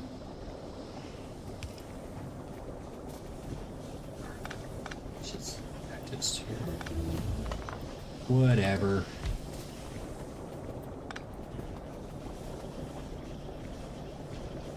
Annoying.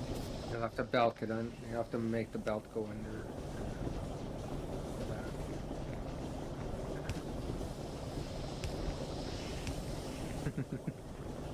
Race to the belts. So I can walk through it. At least you can walk through it.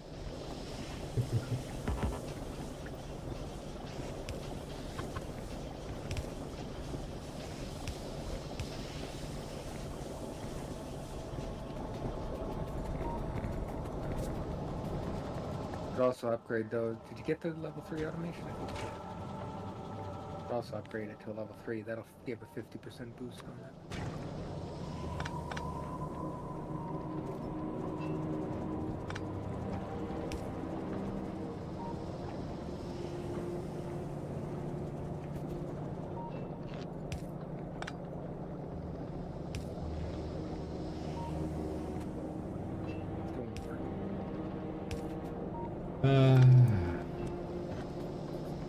It will soon.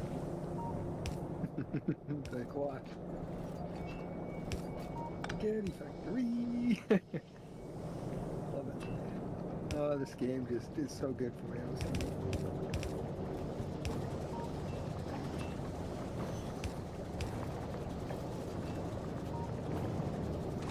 If that's the case, then you might go back to producing that third. Because you're not using light oil here anymore. But light oil did have the best ratios. Better to not crack it and use light oil. Oh? Yeah. Hmm. Pretty sure we determined that last time. It was quite a difference too, if I'm not mistaken. Mouse over it. What is it? 10 light oil versus 20 petroleum gas, and how much light oil turns into petroleum? What's the cracking on the light oil? 30 light oil turns into 20, so yeah. In one case it's 1 to 20, in the other case it's 30 to 20. So light oil directly is far more efficient. It is, but I'm producing too much petroleum.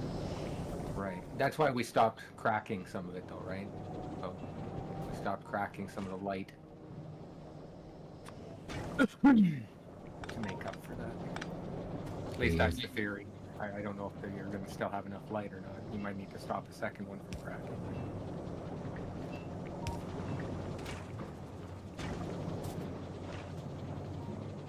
Definitely going to get more bang for your buck.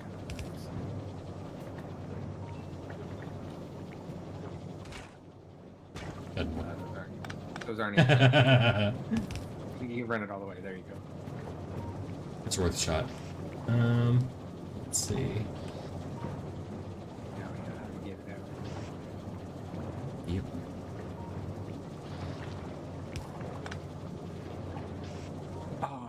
To have inserters, I think.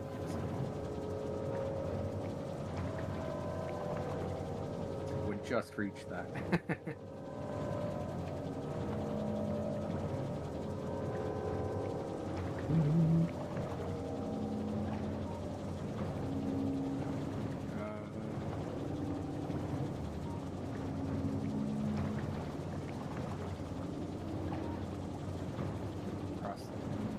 Across the bottom. Use a red belt under the pipes.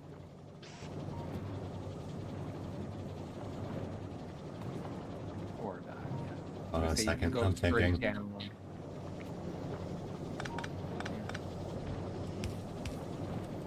Let's do that first.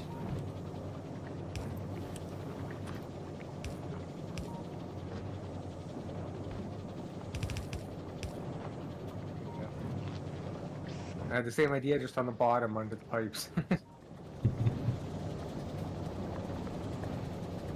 Didn't even. I was counting the space, and for some reason I thought that was 5, not 4.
Leaning a little bit.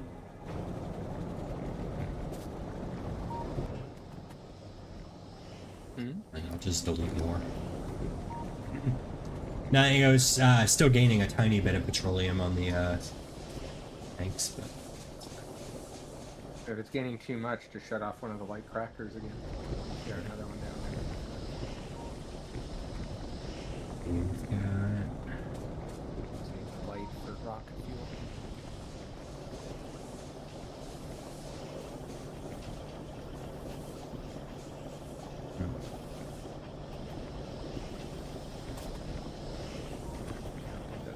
That's ever gonna make it down there.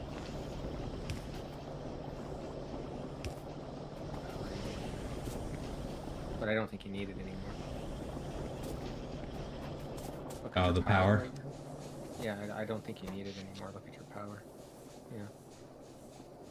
It won't even be running.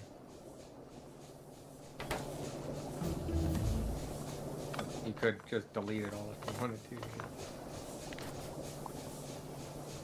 If you get up to that Covarex quickly here, you'll never go back from here again.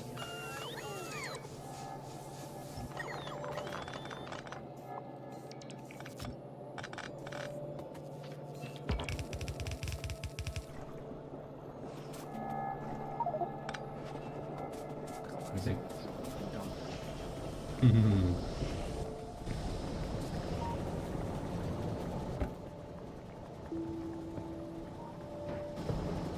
need a bigger box.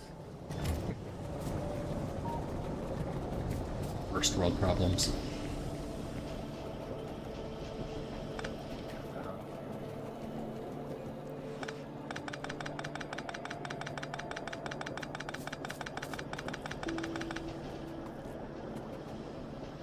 That's okay.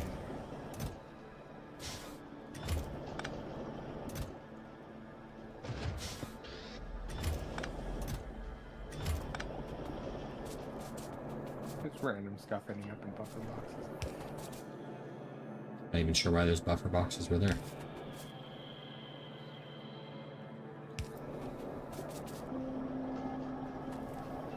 What is that long belt going on there? Oh, that's for him.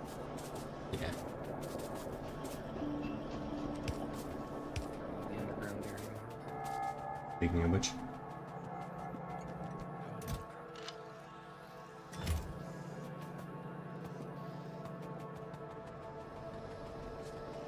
There's a good place for stack and serve. it shouldn't have to. It shouldn't matter. No, once the belt fills, it doesn't, but...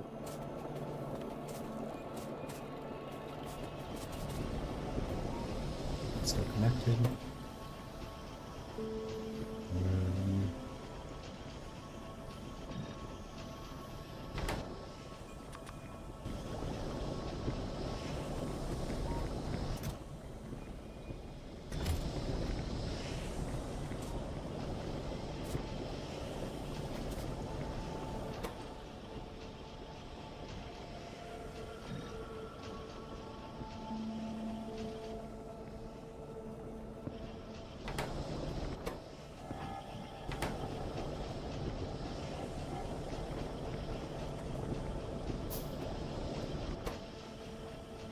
Having trouble taking enough fuel off there?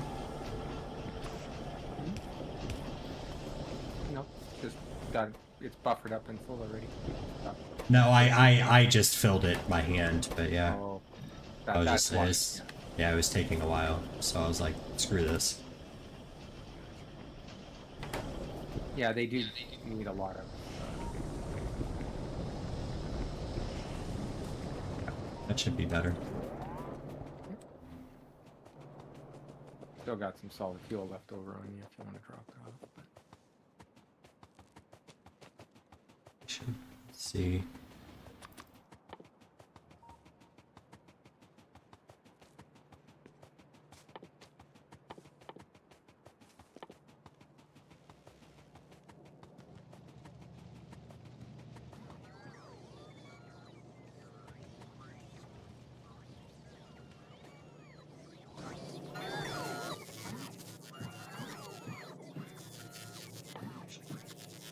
Steel plates.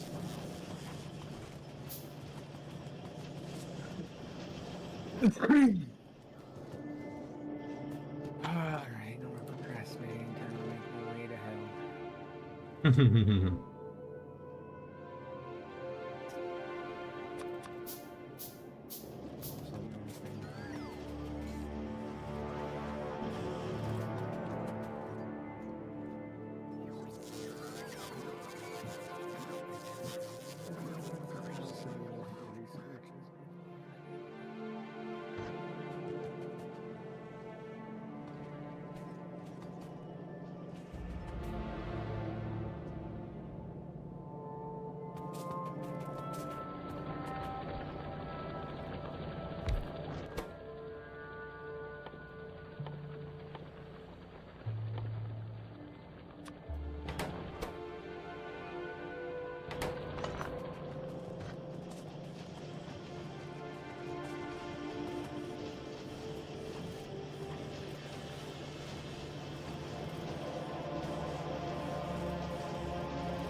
got really lucky with Agora. 145 million scrap.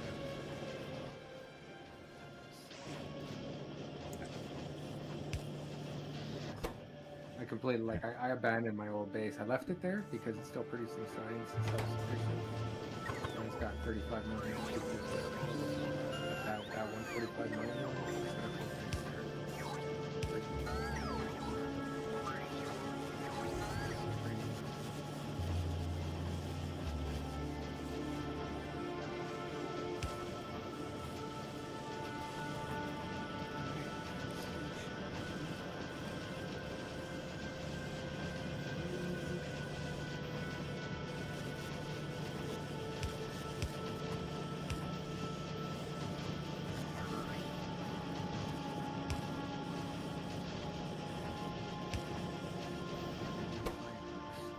Lasers. Mostly just did cargo space. Over the. That's what I do. Especially when you're moving, that's the biggest time. I usually have to go in and turn off the combinator so that they say 0 instead of 2, because they'll sit there and just grab everything and like grab 10 of them and like, oh look, ice. And all of a sudden your fucking storage is full. But adding that extra space. Oh my god, yeah, it's filling up so fast.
I managed to squeeze the blue belts in there.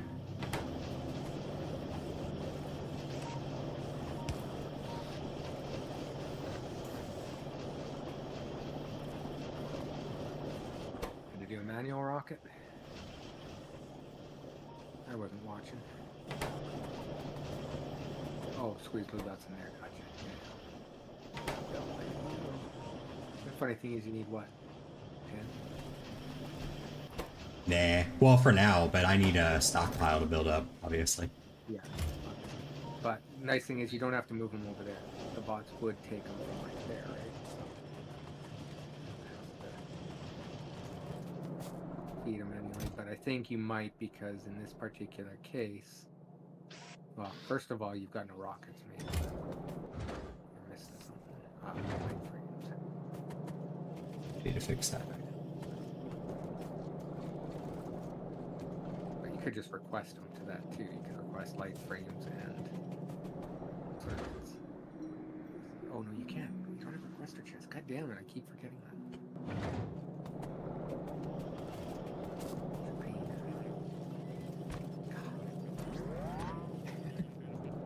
It's just annoying because you don't realize how much you depend on logistics. Alright. Good luck, sir. Ooh. Yeah, this is where I do save to game modded 2. I have to return to my original save. Oh, right off the bat I see a lot of stone. I'm liking maybe my generation is good.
that's automated.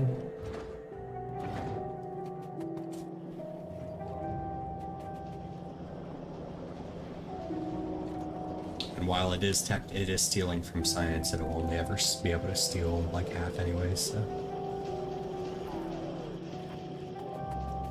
That's where splitters come in, right? Yeah. You just use a splitter and guarantee that, yeah, if it trickles, it's still better than slowly add. In this case, I've just got 2 inserters both taking off the same endpoint, so it's the same as a splitter. Yeah, as long as it does get started.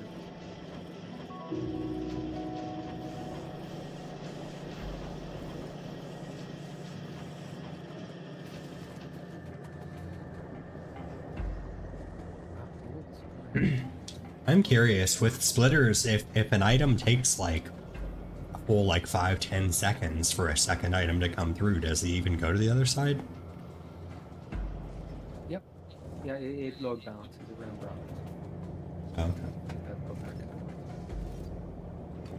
Yeah, I was curious about that. I thought maybe it did, but I thought maybe it was only like per second, so like there's a kind of like little like space in there.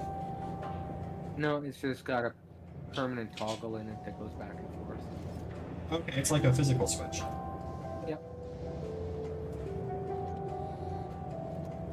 Yep, just flips it back and forth every time something passes through it. In fact, it's probably just implemented as a knot. Constantly knots it back and forth. Kind of amazing. People, I don't think most people realize that switches, the networking devices are like 99% mechanical. They're like, you know, they're like, I mean, not mechanical, but they're like, you know, they have no logic, like the actual like, you know, processor in them. They're just, you know. They use magnetic fields or other systems. Yeah, it's exactly like that. It's like flipping to you know, one or another channel depending on, you know, yeah. But yeah, obviously they're do have they're electronic. They're not mechanical, but Depends. still. You know, there's mechanical relays. So a mechanical relay will still flip something inside of it. You'll hear it click. Well, despite controlling it by an electric signal, it is physically flipping a switch inside of it. And then you'll get solid state relays, and you won't hear anything from those. And those just use a magnetic field to, from your little electrical signal, creates a magnetic field that allows power to pass. Yeah, which honestly, when you get down to like the capacitors and, you know, stuff on like a motherboard, it's not actually that different from, you know, from actual like computing from digital, you know, whatever, because it's just a scale issue, right? Because when you get down to that scale, it's then like the electromagnetic fields or whatever are so like tiny that you can't possibly have like larger devices generating them. They're like, just, like, I don't know. It feels like it's mostly a matter of scale. Yeah. Inside a CPU is billions of transistors. That's exactly what transistors are. Transistor is control another electric signal based on an electric signal. Yeah. So you use an electric signal to say whether this is on or off. On or off is 0 or 1. That's how it stores memory, like RAM. That's how it stores all sorts of things. That's in a primitive concept going way back. Yeah. Obviously, we have different types of RAM and solid state drives and things work a little bit differently now.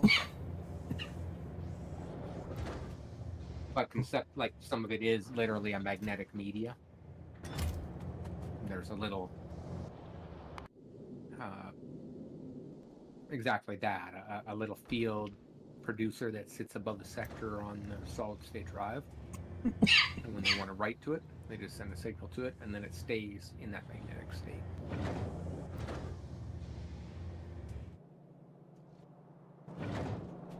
Oh, power.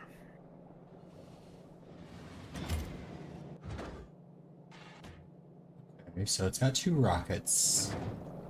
And it's waiting for items that it could fulfill.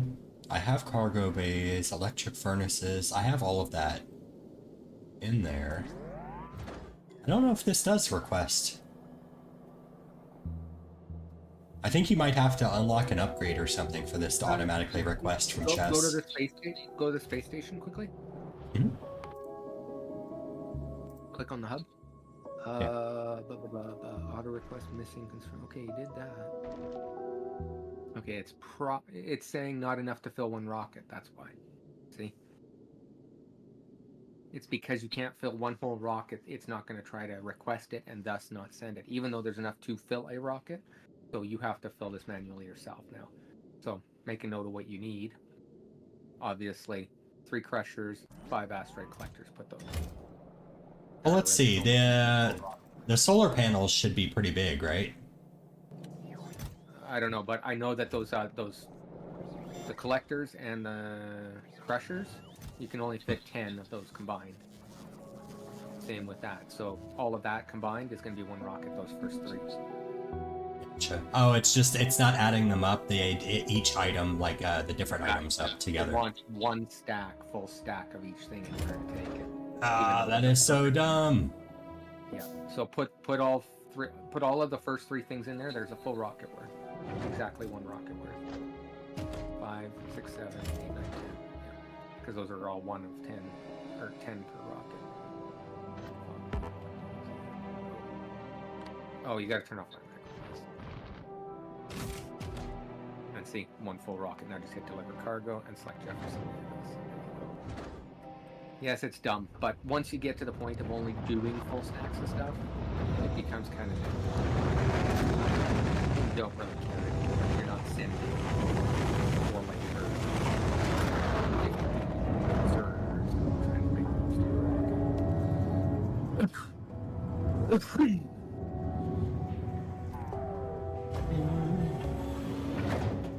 Yeah, I don't know exactly how many inserters you need, so keep an eye on that. Yeah, I don't know. Let's see. Don't send just a whole stack of them, obviously.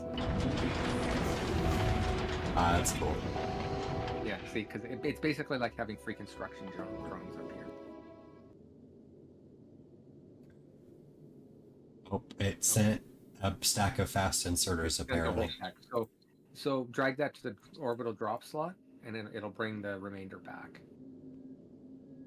Or, sorry, shift click it. There you go. Now it's going to send a rocket down for free. And unfortunately, you don't have a landing pad yet, do you?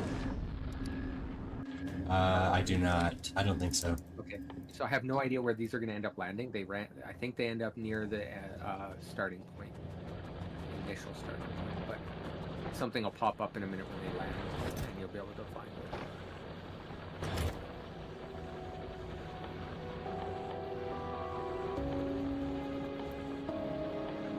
Yeah, you'll want to make 1 of those right there. First row, second row.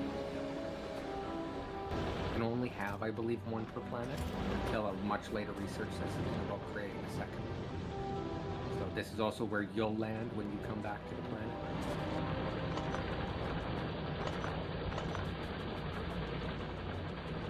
But anything you send down will also come down.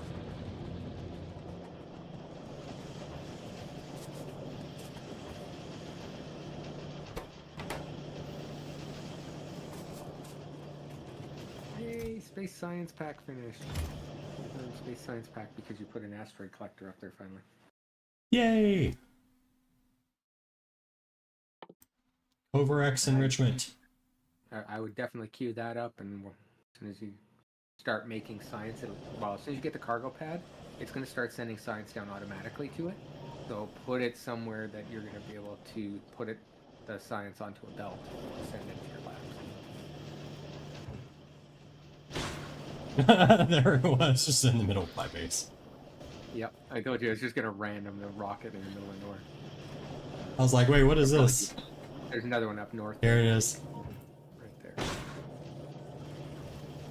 That's really annoying, right? It like overlaps things. Yeah, that's pretty cool. Oh yeah. It'll never destroy anything, thankfully, but it'll find some random spot nearby to drop the fucking cargo pod right in the way of things, and you'll never find it. especially when you actually want to deliver your science. The first few times I sent the space science down, that's exactly what I did. I didn't even know about those cargo pads. I'm like, oh yeah, send my science down. Fucking control right clicking, 8 rockets are coming down. I'm like, oh, they're all over my base. How do I deal with it? I got 8,000 fucking science to pick up. Steel. Where's steel to steel?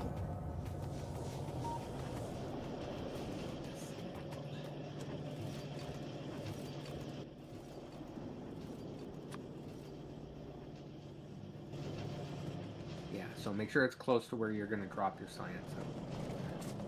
That's about the Gotcha. best location. Okay, so I'll put it like north of here since I have some open space. Something, yeah. I mean, it's probably only going to be space science coming out of it, at least for now, but later on you might bring back some of the science from Fulgora to do a couple of researches before you make a permanent home on Gleba or somewhere else. Well, Gleba probably because of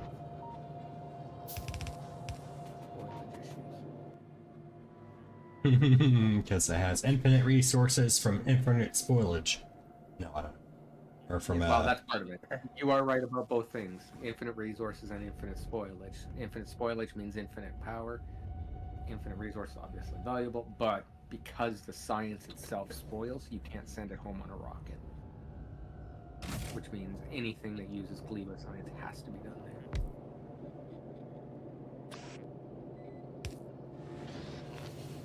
You might want a fast inserter for that, or at least a stack inserter for that. They're cheap. Doesn't matter. So you got some stack inserters there though. So. Okay, and this actually counts as This is a logistic cargo landing pad as well, but yeah. this allows you to feed the science out yourself unless you were to actually set up a buffer chest to request it. So now you actually have to request it. So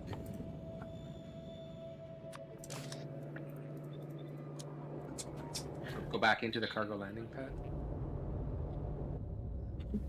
And at the top right there, click on the first square. Set it to science. And that's good enough because that'll only keep 200 in the pad. Once you're offloading it, it'll fill up until there's 200 in the pad. Just treat it now as a source of science.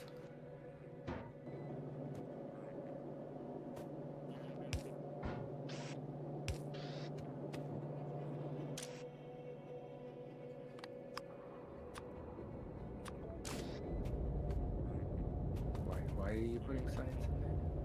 No, it's not science. It's everything except science. Oh, gotcha. That's what I was wondering. What you're into a provider chest just for the hell of it. One of the things I end up doing actually is putting a recycler there, because if I end up with too many asteroids and can't get rid of them, I can send them down to the planet and then have the planet recycle the asteroids and get rid of them for me. It doesn't sound like a financially, responsible decision. When the circuits failed me, what can I say? I end up with a cargo full of fucking metallic asteroids and can't process anything. No water. What else was I gonna do? Oh yeah, I was looking at what else do I need up here. Oh yeah, so now you're gonna have to start adding things up, but it looks like most of that is gonna fit on one rocket. Those. 3 of those. Need an electric furnace. Yeah. 5 panels, 5 accumulators, 11 belts.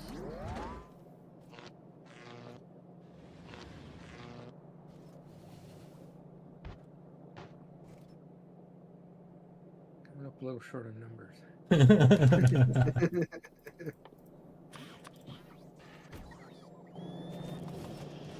Let's go here. One of them. Should have some blue belts nearby there too.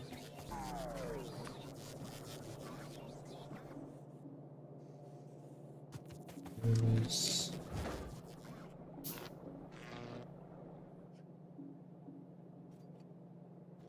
Accumulator in a second, that should be ready. 10 belts, 10 blue belts. Yeah.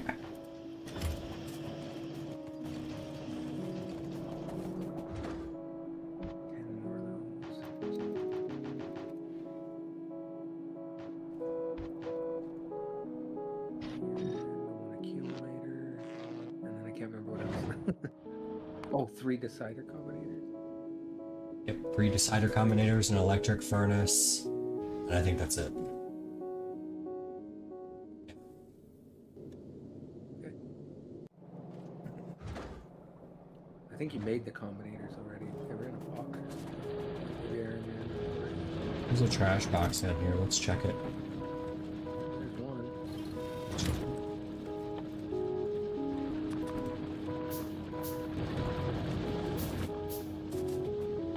Electric furnace. There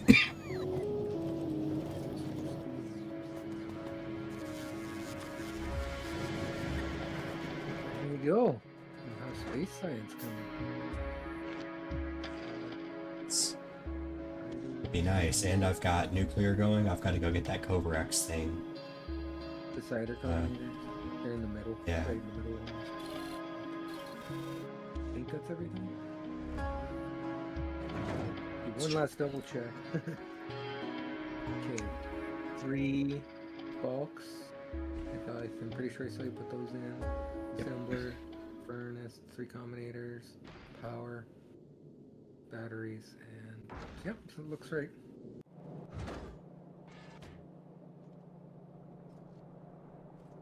Deliver the cargo. It's a wasted rocket. It's cheap. Rockets are cheap these days. That's what we have. Yeah, apparently the Earth just generates them. Like, Yep. they're not fully formed. It's amazing. You just shove a few materials into like a vending machine and rockets come out. Alright, now go up to the base station. We gotta set a few things Watch up. this cool animation here. It's gonna fill up really quickly, so we're gonna have to be careful, right? So, don't worry about it. It's not gonna be too quick, but okay, we're gonna start. So first things first, connect the hub to the input of the decider combinators. All 3 of them, and you can daisy chain them right there. Okay. Okay, good start. Now click onto the decider combinators one at a time. Pick one, doesn't matter. Okay, select one of the 3 resources. Sorry, in the condition, the empty box. It's gonna be. Click and nope, can't click and drag. It's under the space, I think. Under the space. Space tab, and then Pick a metallic one, doesn't matter. small metallic. Those are the 3. Those 3 there, yeah. That one. Okay. Now, less than, and you only want to, let's say, well, you got some cargo space. Put 5. Change that to 5. Okay. Okay. And on the other side, on the output, change that to the same metallic thing. Okay. And output a value of 1. Okay, All right. that's it. Repeat that for the other 2.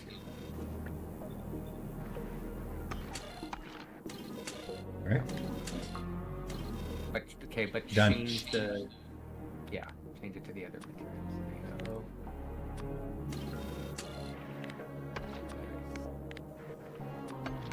Okay. Now, on the output there's side no of way to this, see it. Okay. okay.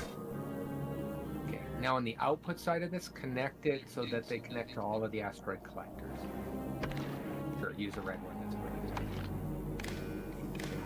is. Outputs. And here's where things get interesting. You can't reach, oh, you could. Oh, beautiful. Sometimes you can't reach. All right, now click on each of the asteroid collectors. Mhm. And on the right, go with set filter. No, not enable, disable, use set filter. Okay, set filter. Okay. Yep. Based on Now do that to all of things. them. Okay. Okay. Now, hit Alt for me when you're out of here. It doesn't. I checked and it's not actually displaying anything. That's fine. That is because you have a whole bunch of asteroids in the lab right here in the hub, right? You have a ton in there?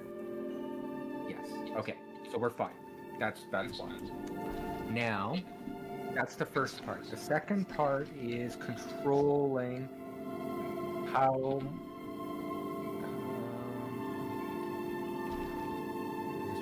I gotta look at my space station real quick.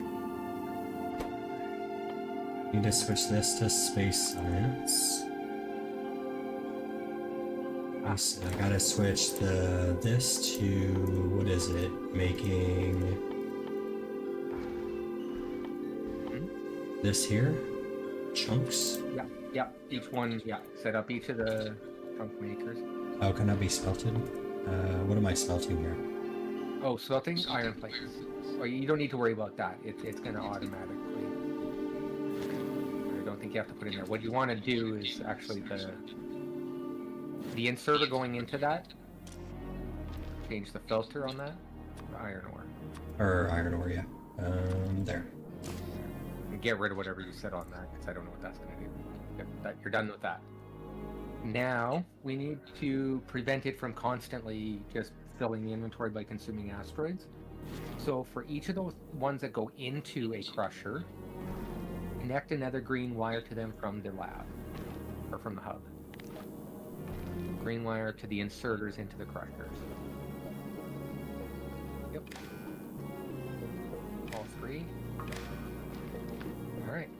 Now, for each of them, depending on... Okay, so go to each of the crushers and set what they're making.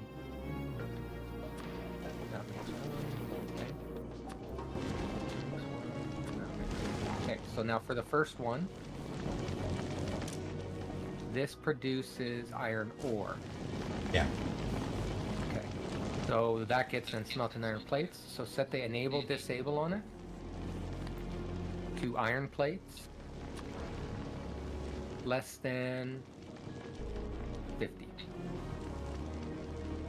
Now it'll only produce iron plates, or crush it to make iron plates when they're crushing plates. Do the same thing for the carbon one, the inserter for the carbon one. Yep, hold on. Oh, it didn't work that way. Okay, hold on.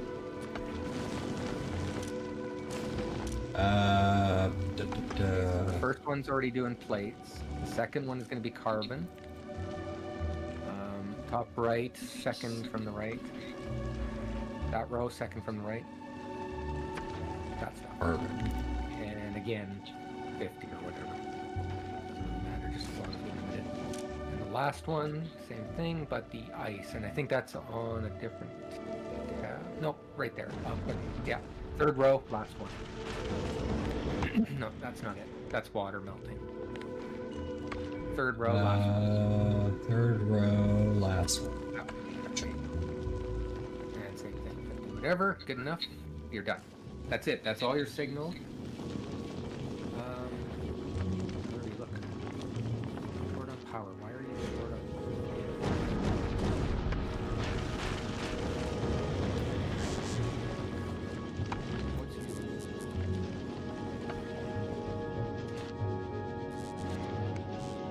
So I have no modules? Do I need to put modules and everything? No, you should have enough. How much does each solar panel put out? 180, I believe. Yeah. So that should be enough for the furnace alone, right? From one. The furnace is... yeah. 186, pretty much. Yeah, okay. I think something along the way there just needed a chance to catch up. The battery seems to be holding out. Now, mouse over one of the batteries. What's the power? Yeah, it's starting to catch up now. So something happened there where something... I don't know what happened, but there was a burst of power that got sucked in. Probably... Oh, it launched 2 rockets full of space. It was the crushers science. all running constantly at once. Oh, Normally that I see. doesn't happen. They're expensive, right? All 3 of those are the most wide. Well, technically, I think you can set up the logic so that it doesn't run if the other 2 are running or something, or one You of them probably ones could. You might need some more combinators and stuff, but this was the minimum that I could set up with the decider combinators to set the filters, and the rest just to use count directly, control everything. This now won't suck in any more asteroids until it burns through. But as you see, you've already got space science constantly being sent down. Those rockets don't cost any power. They don't cost any resources. Cargo pods. Okay, so there's the assembler and the electric furnace are capable of having modules. Should I add modules to either of them? No, Oh, but there is one more thing. Set a green wire to the inserter on the, or no, sorry, a green wire to the assembler for science.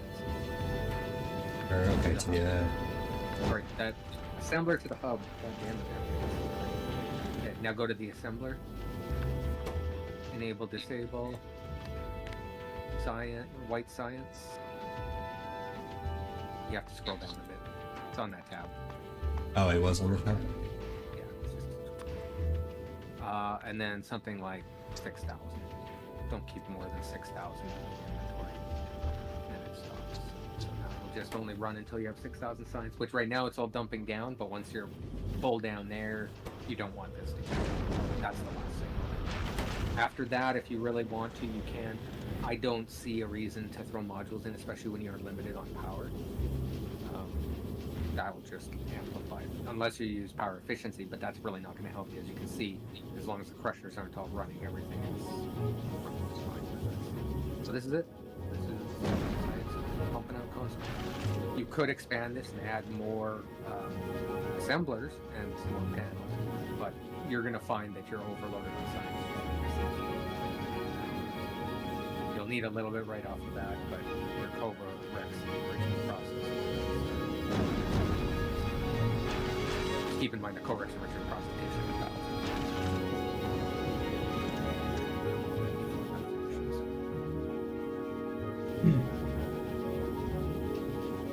Then you will have a little surplus of iron ore and stuff for a while until it stops. Finishes processing. Oh, I don't have red inserters on this side. Oh, there you go. No, I was wondering why it's not going in. Yeah, let's start again.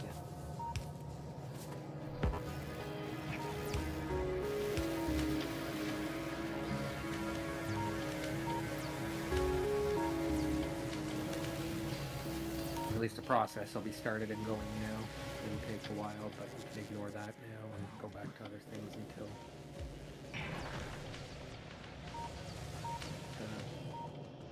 gets caught up. Yeah, but now the question is, what other things to do?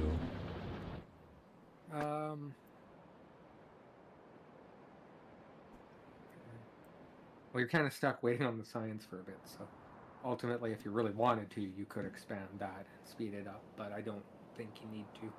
It bites you in the ass later. Don't need all that science.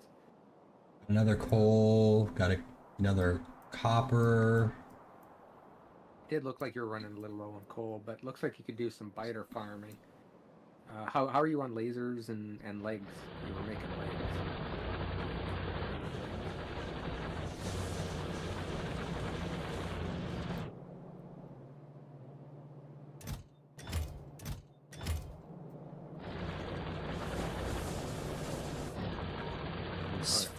You got a pretty good patch there. So I saw another coal patch somewhere. Oh yeah, my base.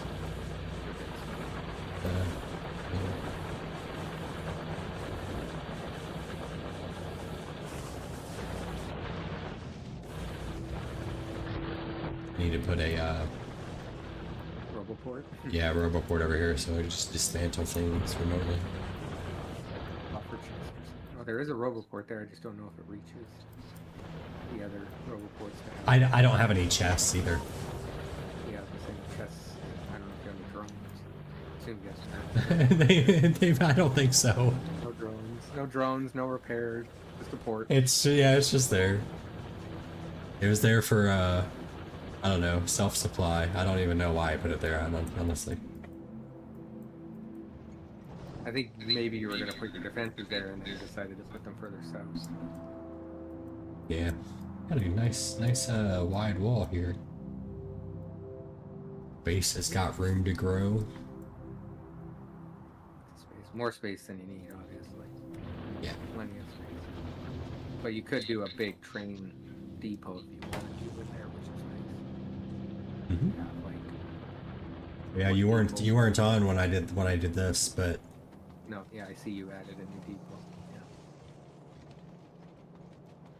Good. made it a different train. And I am can double up on those. I'm very wasteful with space. I'll show you what I did with mine at a high level because it's not. You can't really see it, but this is what I ended up doing. Just splitting the belt's probably backing this up quite a lot. Yeah, it's not even taking from half the chest. That's what I did. So I have like trains come in, branch off, and each one is a single cargo train with the ability to buffer in 3 trains for 1 resource. So you have iron, you have copper, you have uranium. You know, uranium's in a different spot, but there's cold, and then there's the same thing for a refueling station at the top. But I was using the blueprints for the trains and decided to go with it full out. Sure. If I was to do it again, I would do it just slightly different. My usual train depot is similar to this, except where each one comes off, there's like 5 or 6 that come off. It like branches off from there and then branches in again, so that you can do like 5 or 6 stops all off the same spot, and then they all reconnect back on the other side. This curving inward was so ugly, I had to fix it. I had this train track over here was like curving. Yeah. Yeah, I was wondering. Yeah, at some point there, I saw that you decided to go right through. But, yeah, slowly but surely, you kind of clean it up. At some point, you'll decide it's a train day, and you'll just redo it all. But that blueprint book would be the point to start with that. I like having the organic trains. It's kind of cool. Makes me feel like I'm in the Northeast and United States here. It's like Wild West when the trains were first being put in. We're gonna run one through here, boys. All right, pull out the flamethrowers. We're knocking these trees down.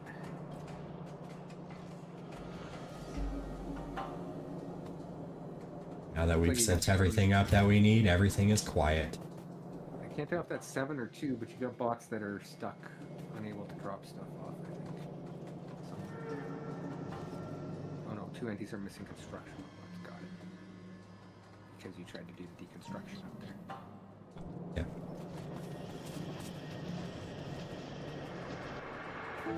There. Fill up the roboports. Yeah, it wouldn't hurt to do. Let's see. That was another project. Grab a... Automate creating them in a box somewhere. But it'll be a whole lot easier once you have your logistic box. So. Yep. Covarex is cruising along. It's already at 15%. So.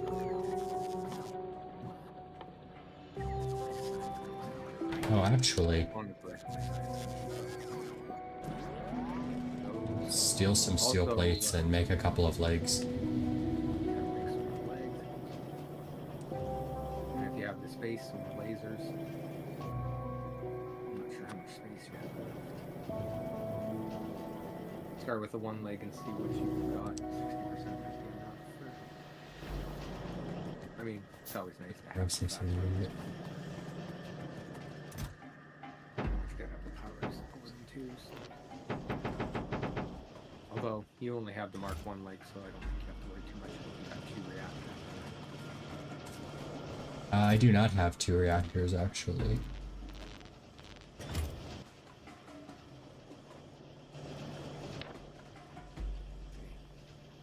Okay, so probably get rid of some of those ports. 4 ports is not much.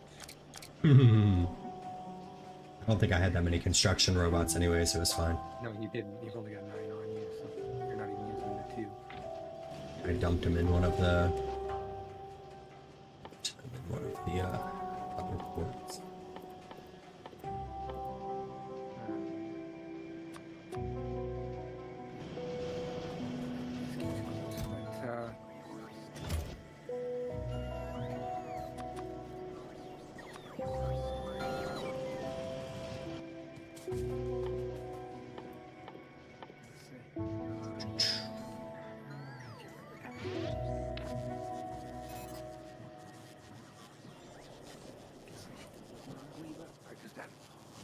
I found my spots at least, which actually in this one I got really lucky. One straight north, one straight south. Be a whole lot easier, and there's not a lot of swamp to get in and out. 10 personal batteries to make a Mark II. Okay. Yeah. But worth it. You get quite a bit more out of those batteries. You might actually be able to cut down to 2, allowing you to put another laser in. Or, I don't know, do you have enough for another second reactor? Space? Yeah. Thought Enough there space. was enough space for 2 reactors, 4 feet, and I think it was like 1 shield, 2 lasers, 2 batteries. That was what I was running last time. Basically, 4 feet, 2 reactors, 2 batteries, and then fill the rest out with lasers. Oh, 1 shield.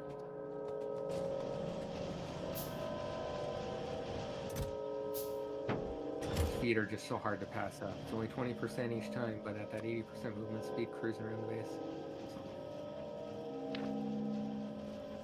Use out of it all the time is just when you're fighting.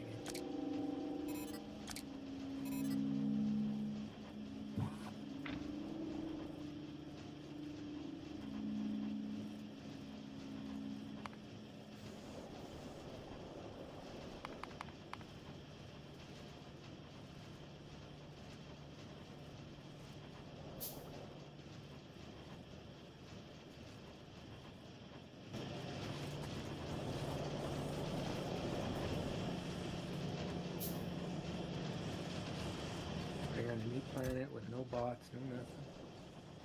Alright.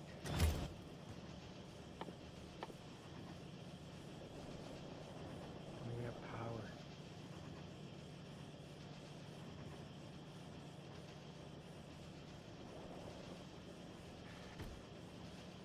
First things first. Irons.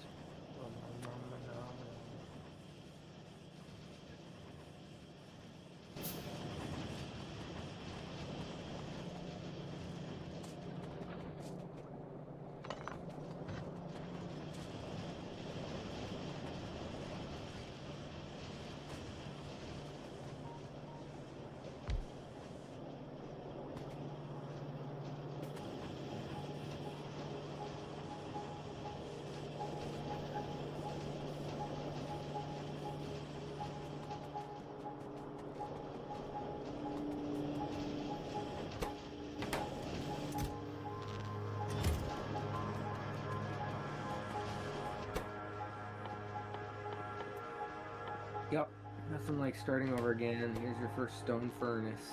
Make some iron. You don't even get a miner or nothing. You have to go out and collect it off the ground. Brutal. Yep.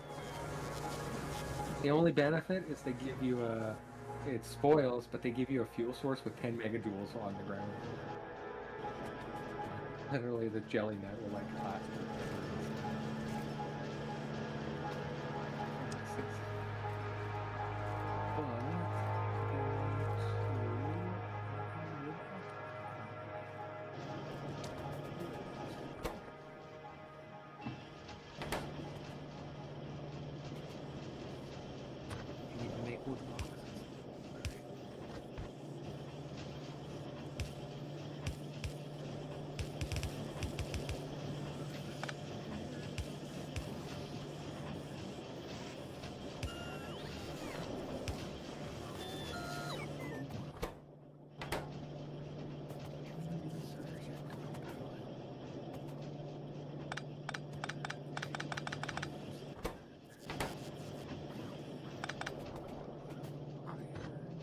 Yeah, I do want to do that.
so nice to have that high steel production or steel plate productivity.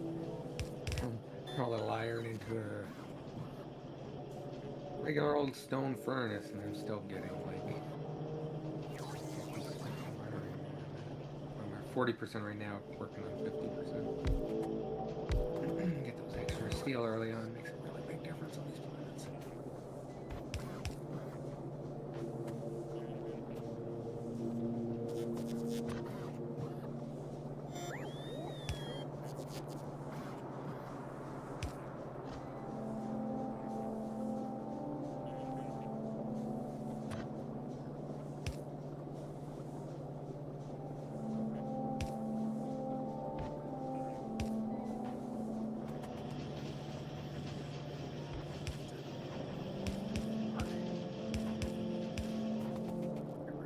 About an hour and a half.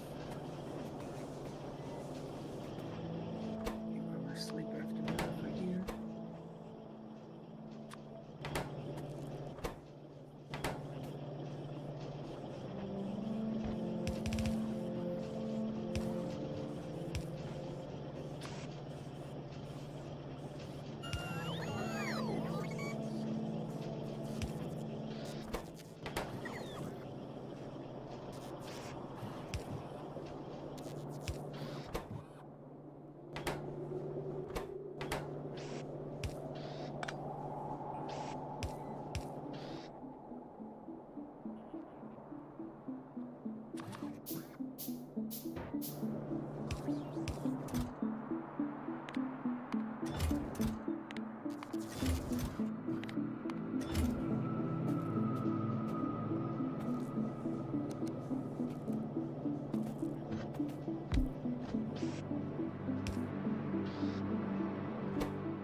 Hey, my first automation. I got some inserters up.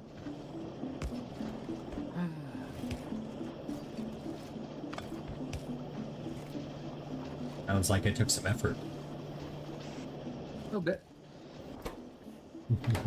Don't collect shit and wait for it to decay, and no inserters, just have to manually feed shit. I even have my first 2 steel furnaces up because I wasn't going to wait for that shit. Double my production rate right off the bat. Give me a while before I get.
do some radars? Yeah, I'm just trying to automate everything.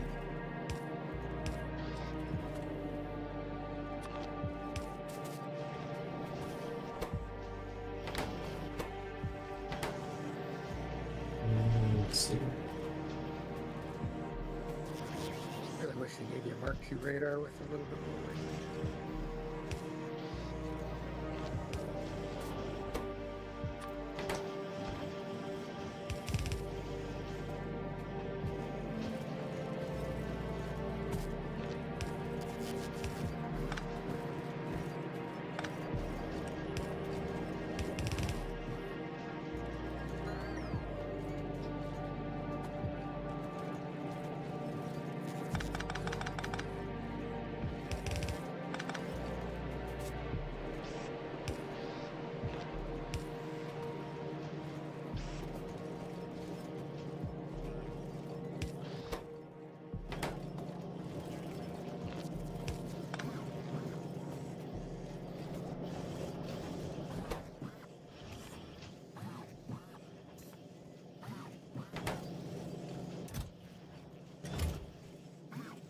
Poor thing.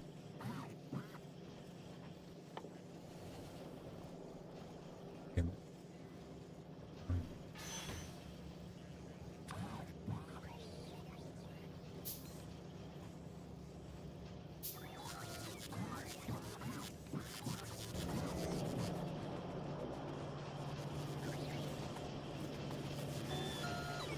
Yeah, we got some belts, got some inserters.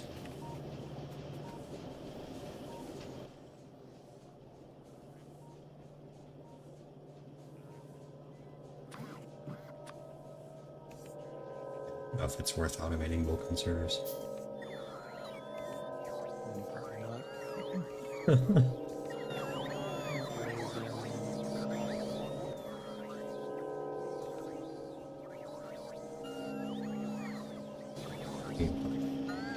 Some splitters.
Okay.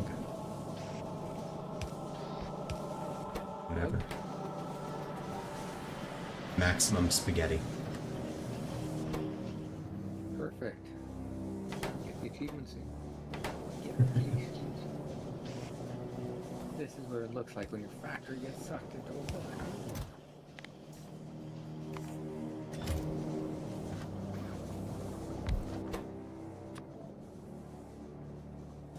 comes to setting up automation for all of those, there's really no avoiding the spaghettification because they all share some common resources. I did find a pattern on my one planet where doing the free belt where they could all kind of share one.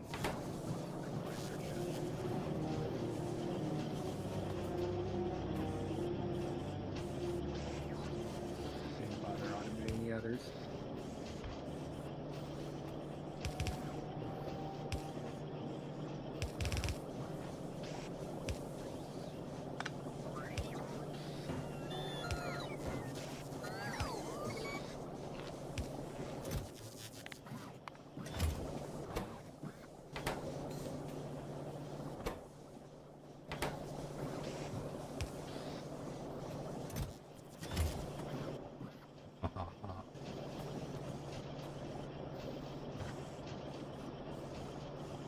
Are the chests limited, or are they just?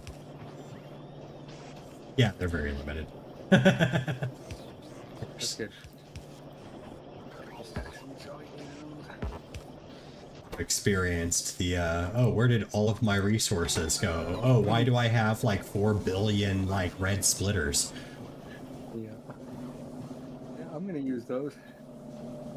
Yeah, a stack of each is pretty much good enough because by the time you get up to making the blues, you really won't be using those anymore anyway. Or just using blue for everything. It's like, yeah, I could use a yellow here, but I'm gonna use blue. Woohoo! The mall, the spaghetti mall is almost. Your base looks so clean compared to mine. I'm telling you. Like, there's certain things I did really well, but other things, like, Didn't even main bus, man. neither did I. That's obvious. But I can't even go at all. But I don't know. Main Right. bus is it just takes up so much space. it does. I didn't go with main bus either, but I did kind of bus for copper and iron. But the main reason why it didn't even, I honestly, I didn't even make a conscious effort to not main bus, to not make a main bus, especially for iron or copper. I mean, it's super common for me to do, but the reason why I didn't, I think, is because, or that it didn't occur to me is because the last time I played the game, you get logistics like requester chests super early. So it felt, I distinctly remember the last time I played this game, I felt like getting the like main busing was like a waste of effort because by the time I actually had it set up, it was like, okay, never mind, I can just like ship everything, you know, move everything everywhere anyways. It's still kind of like that because you can definitely get to space a lot sooner than you did, but at the same time, doing so is rushing to space, and I mean, really, the first thing you're going to get still is Covarex, and then you're going to get your logistics chests. So those two things being locked behind it, that's really it. Like, it doesn't give you enough time to make stuff, but it does make sense to still do it for copper production and iron production, steel production. Just not so much of that before you get to space. Alright, let's see what the heat here.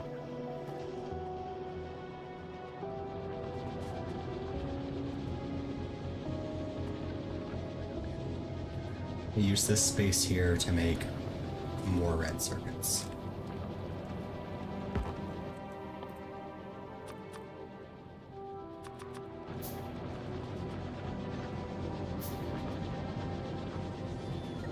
Got iron right there. Need to bring the copper down a little bit further. Go split it off here. Yeah. Really, we need this copper here right now.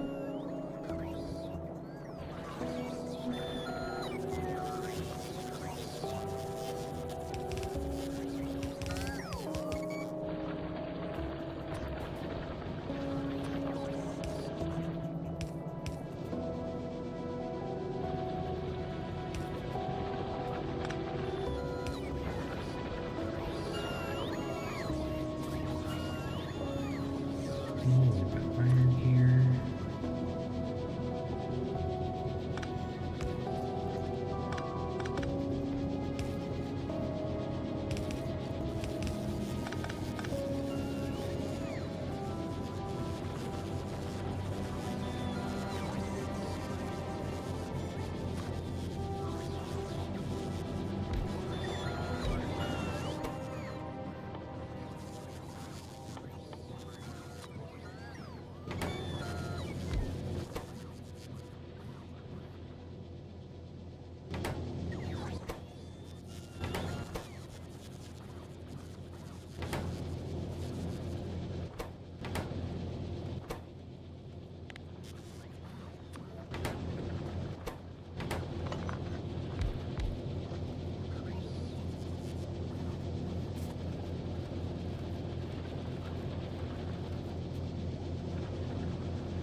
to split in here.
It is difficult figuring out where to output things.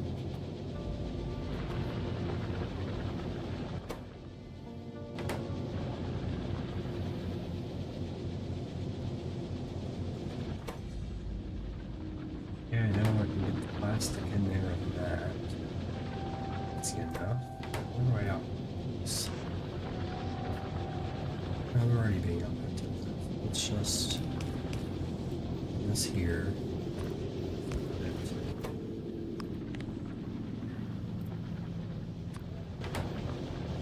I mean, it doesn't really matter. I could just take it off the end either as well.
Amazing. Once you get up to the blue circuits, how much of an effect the productivity modules have on the amount of resources you use.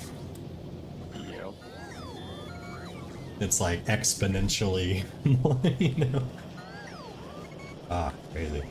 Let's What's even see. better is there's a research in there for processing unit productivity. Yeah. Takes the pink science that you'll get from Fulgora, as well as purple, but yeah, 10% per, starts at 1500, but getting 40-50% on that means every single time you produce one. And I believe that impacts on the scrap too when you're out in Fulgora. Every time you produce one, it makes it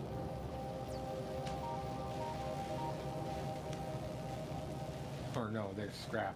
Sorry, there's scrap, right? I got up to 40% now. My base over there must be nuts. Resources.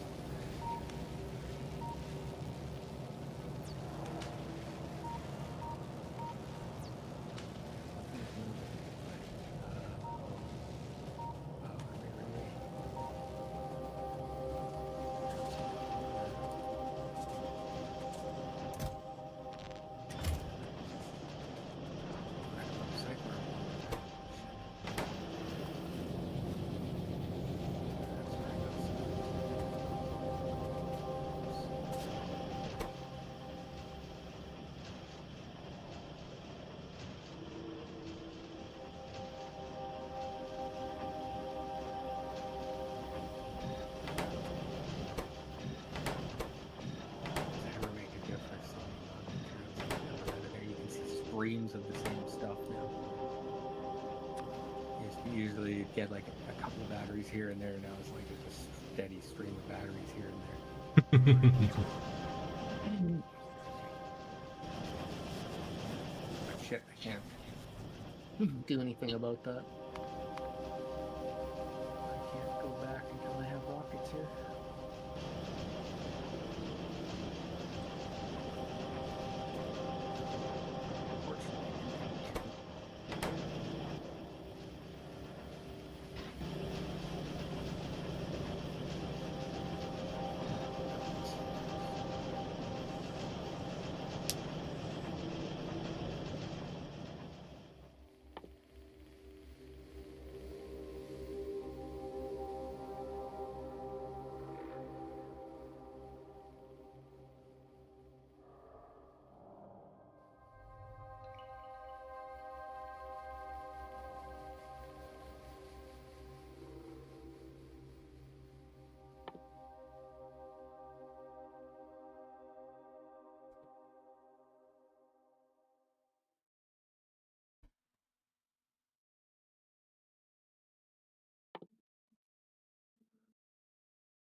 I think I solved my blue science issue. Purple science. Was kind of starved on red circuits, so I got a whole new red circuit set up just for it.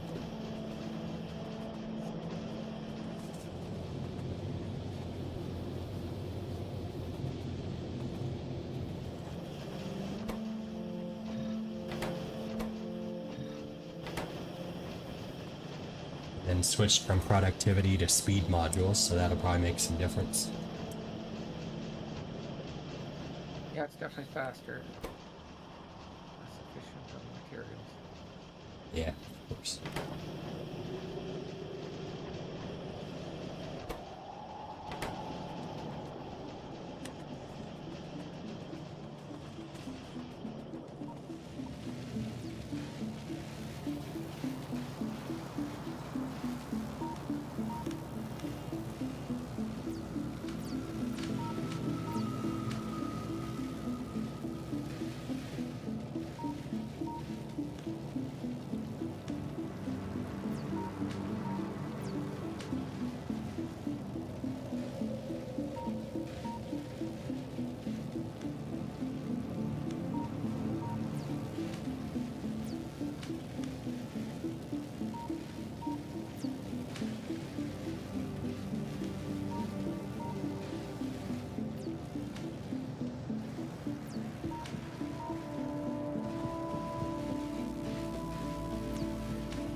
Each of the sciences actually.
And those kind of buffer chests to every science line right before they merge, so that it should build up an entire chest only if it's backed up, and then immediately unload it onto the belt when it's, you know, when it's empty.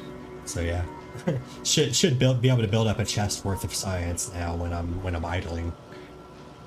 Yep.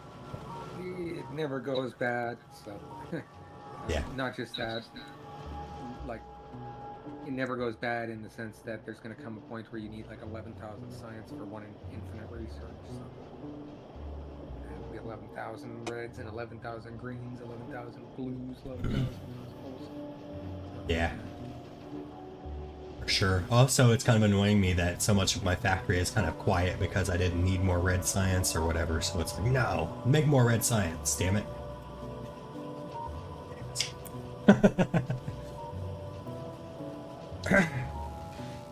Now my whole factory is running. Let's see what my power is at. Oh, power's good. I'm only at 40, 52. It does mean that if I was using only nuclear power, I would be borderline though. Yep, until you just threw another nuke. So your next step there, as soon as you get Covarex going and you can afford to have more coming through, second reactor right next to that one. Duplicate exactly what you got on the first one on the second side. Then on both sides, add 4 more boilers on the opposite side of the heat pipes. And there you go. Send that steam to 6 more steam turbines. Okay, so if they only have one partner, it's enough to power a whole second set for each one? Yep. Okay. Yep. Each one doubles, so the 40 megawatts of heat that you have coming out of the first one will turn into 80, and they'll both be putting out 80. Gotcha. That's interesting. So if you've got the 4, whatever, that would be a lot. I mean, that's a lot. Well, but yeah, each one only gets 2 partners, so it only multiplies by 2, right? So if you really want to do, what you could do here is keep going sideways with it. That is the most effective way to run with them. And then they'll get 2 partners, most of them, right? And then every other one give a third partner or whatever, like a either give a third spoke, partner, or just have input on the top and your stuff coming at the bottom, and alternate it so that you have space to put the boilers.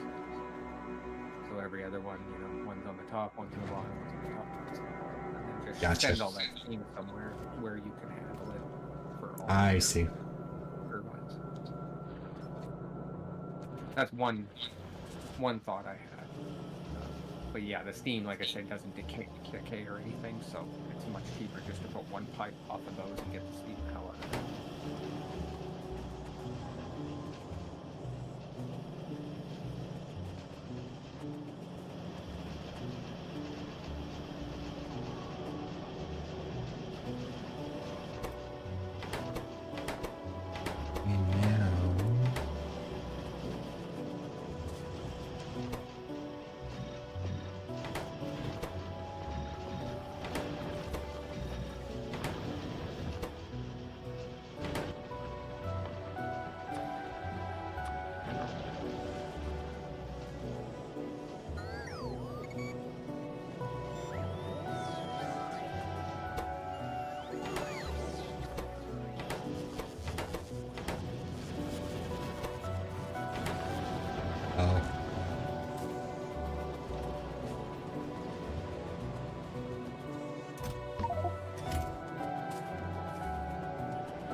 That's the problem with sharing builds.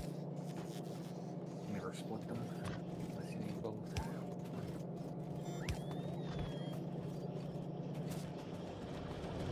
Yep. It's all good.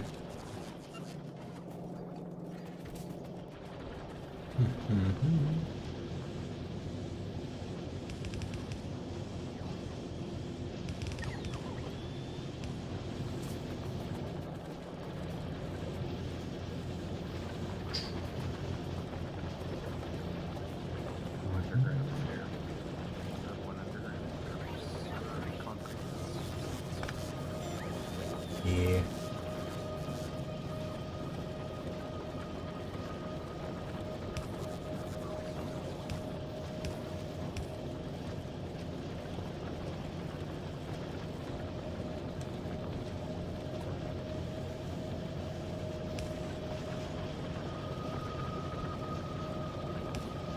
Gotcha.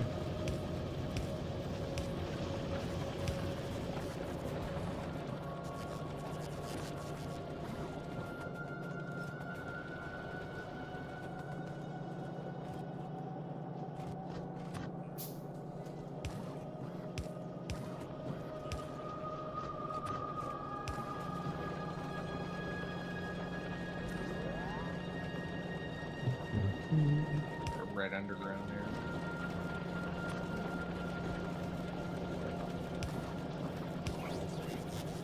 Not too far. Oh, too far. Stretched.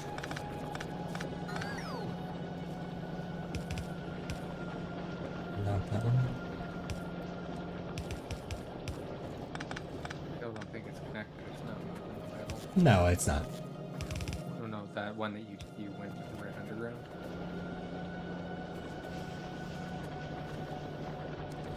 Wrong direction. No, that's what it's. It's fun finding those bugs later. The fuck did I do here?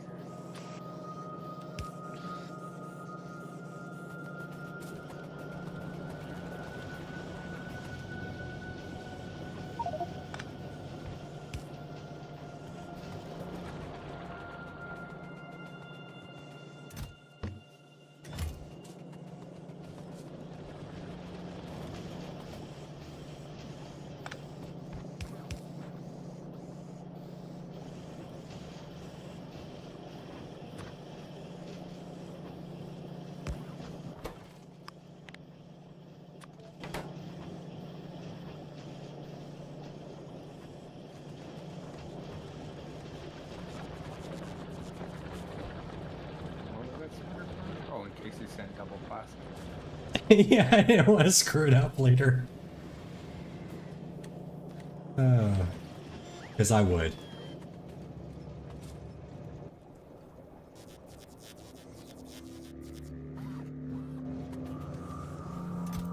You have to start sending copper down there, and otherwise it'll make it.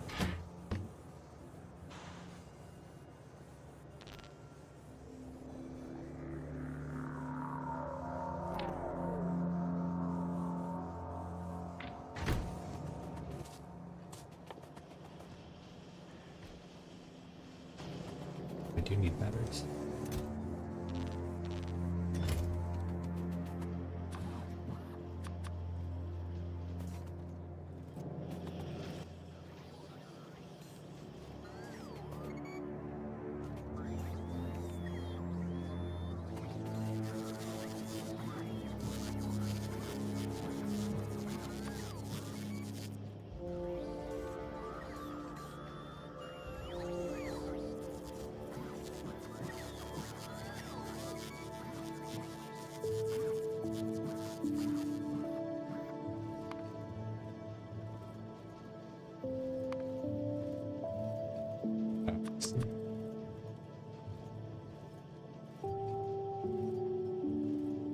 Gotta wait for 10 to finish before it'll count it.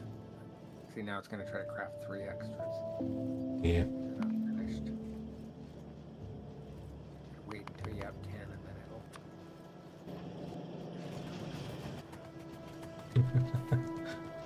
Annoying It's thing. such a pain in the ass the way it works. You can't, like, see that you've got some craft and count for those.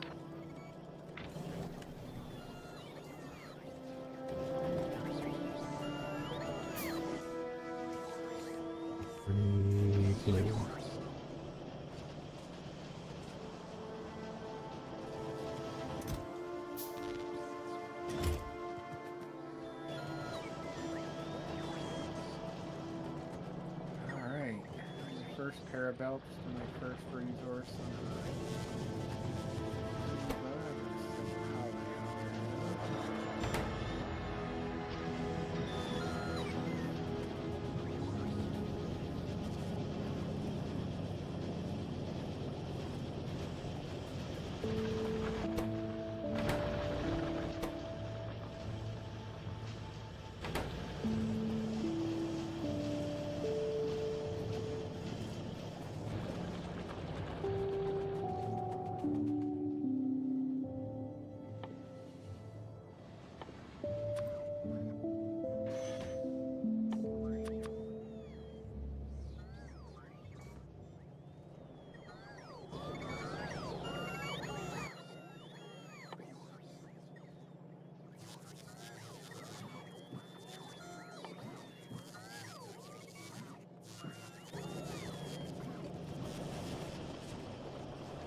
Don't we have these being automated somewhere?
Okay.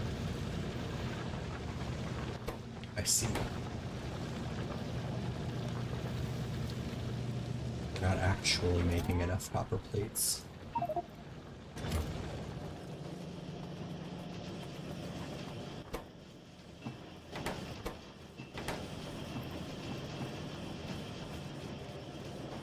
That's what it looks like though, as a full.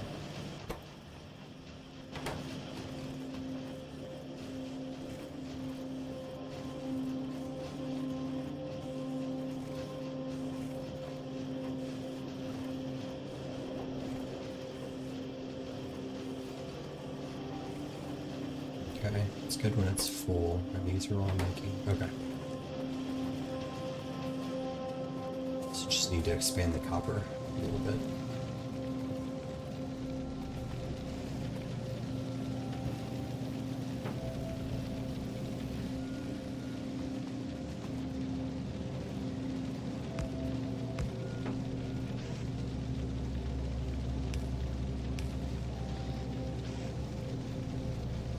I guess I can't tell here.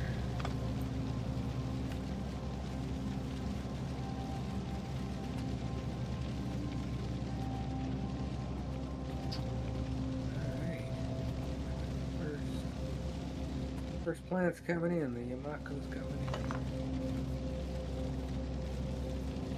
in. Nice. Not processing it yet, which means it's just gonna sit on the belt and spoil. But that's okay. Because before it spoils, I'm gonna shove it into my heat tower, get the temperature up on that.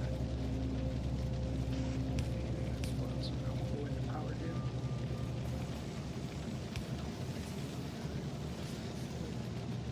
I don't think I'm gonna get much further here.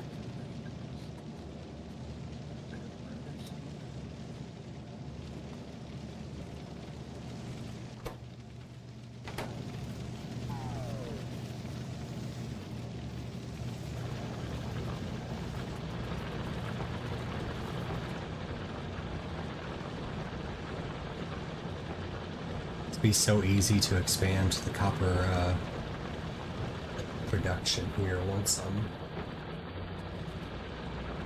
what the hell? I used to ride about the entire way, but didn't balance it first.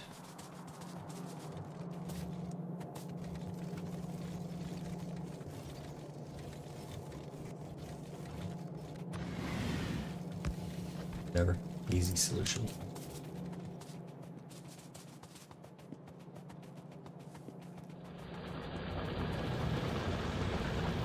Once these miners run out, I can expand this.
Yeah, I need a lot more copper plates.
Where's the ore?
and steel plate productivity. Peace.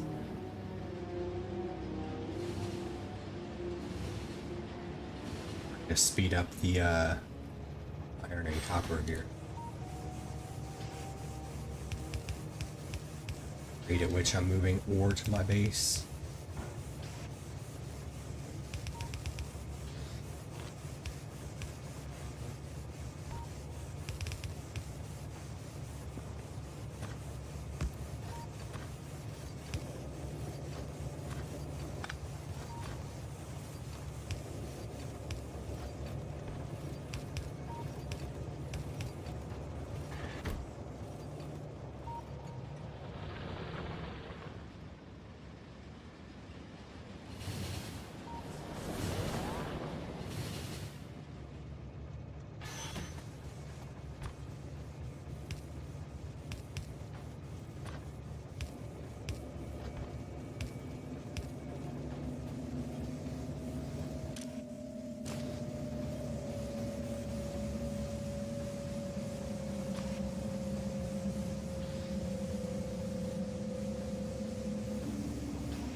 seconds to spare before those pentapog eggs were gonna spoil on me and then spawn big guys. Managed to convert them into biochambers. Or at least get crafting. I'm not in my inventory.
All right, I'm gonna call it a night there then.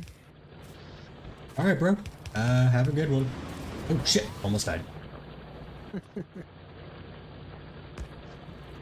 Talk to you later. See you later.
All right, that's probably about it for me for the night as well, everyone.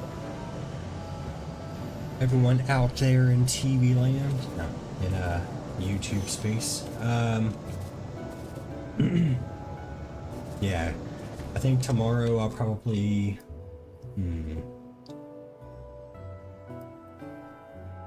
Tomorrow the plan is going to be doubling up on my nuclear power here.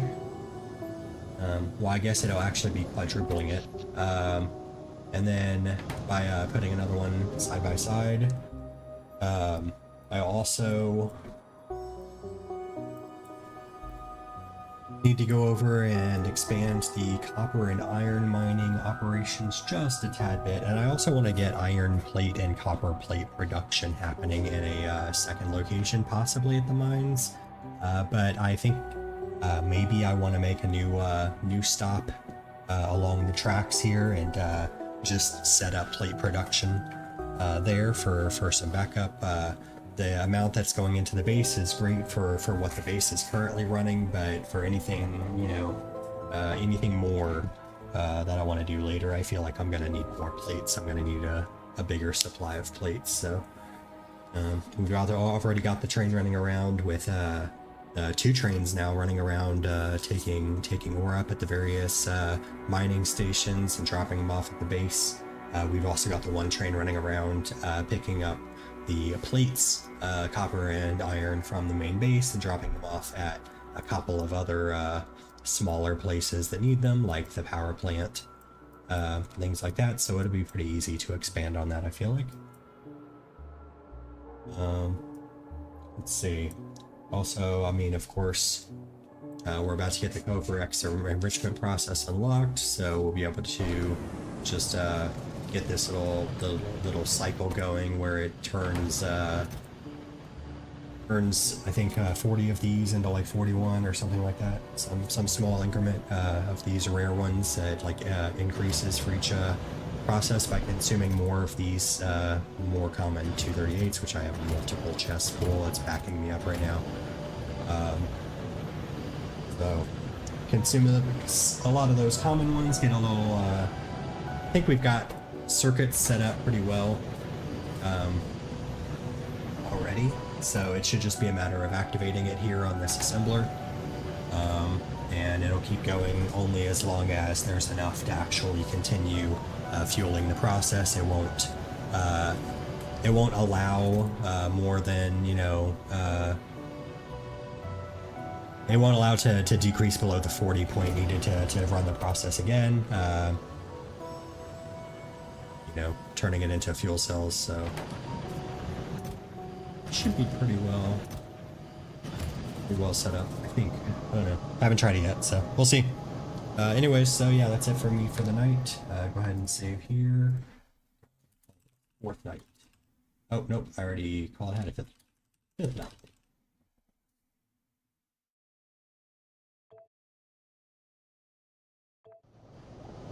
Okay. So yeah, talk to everyone later.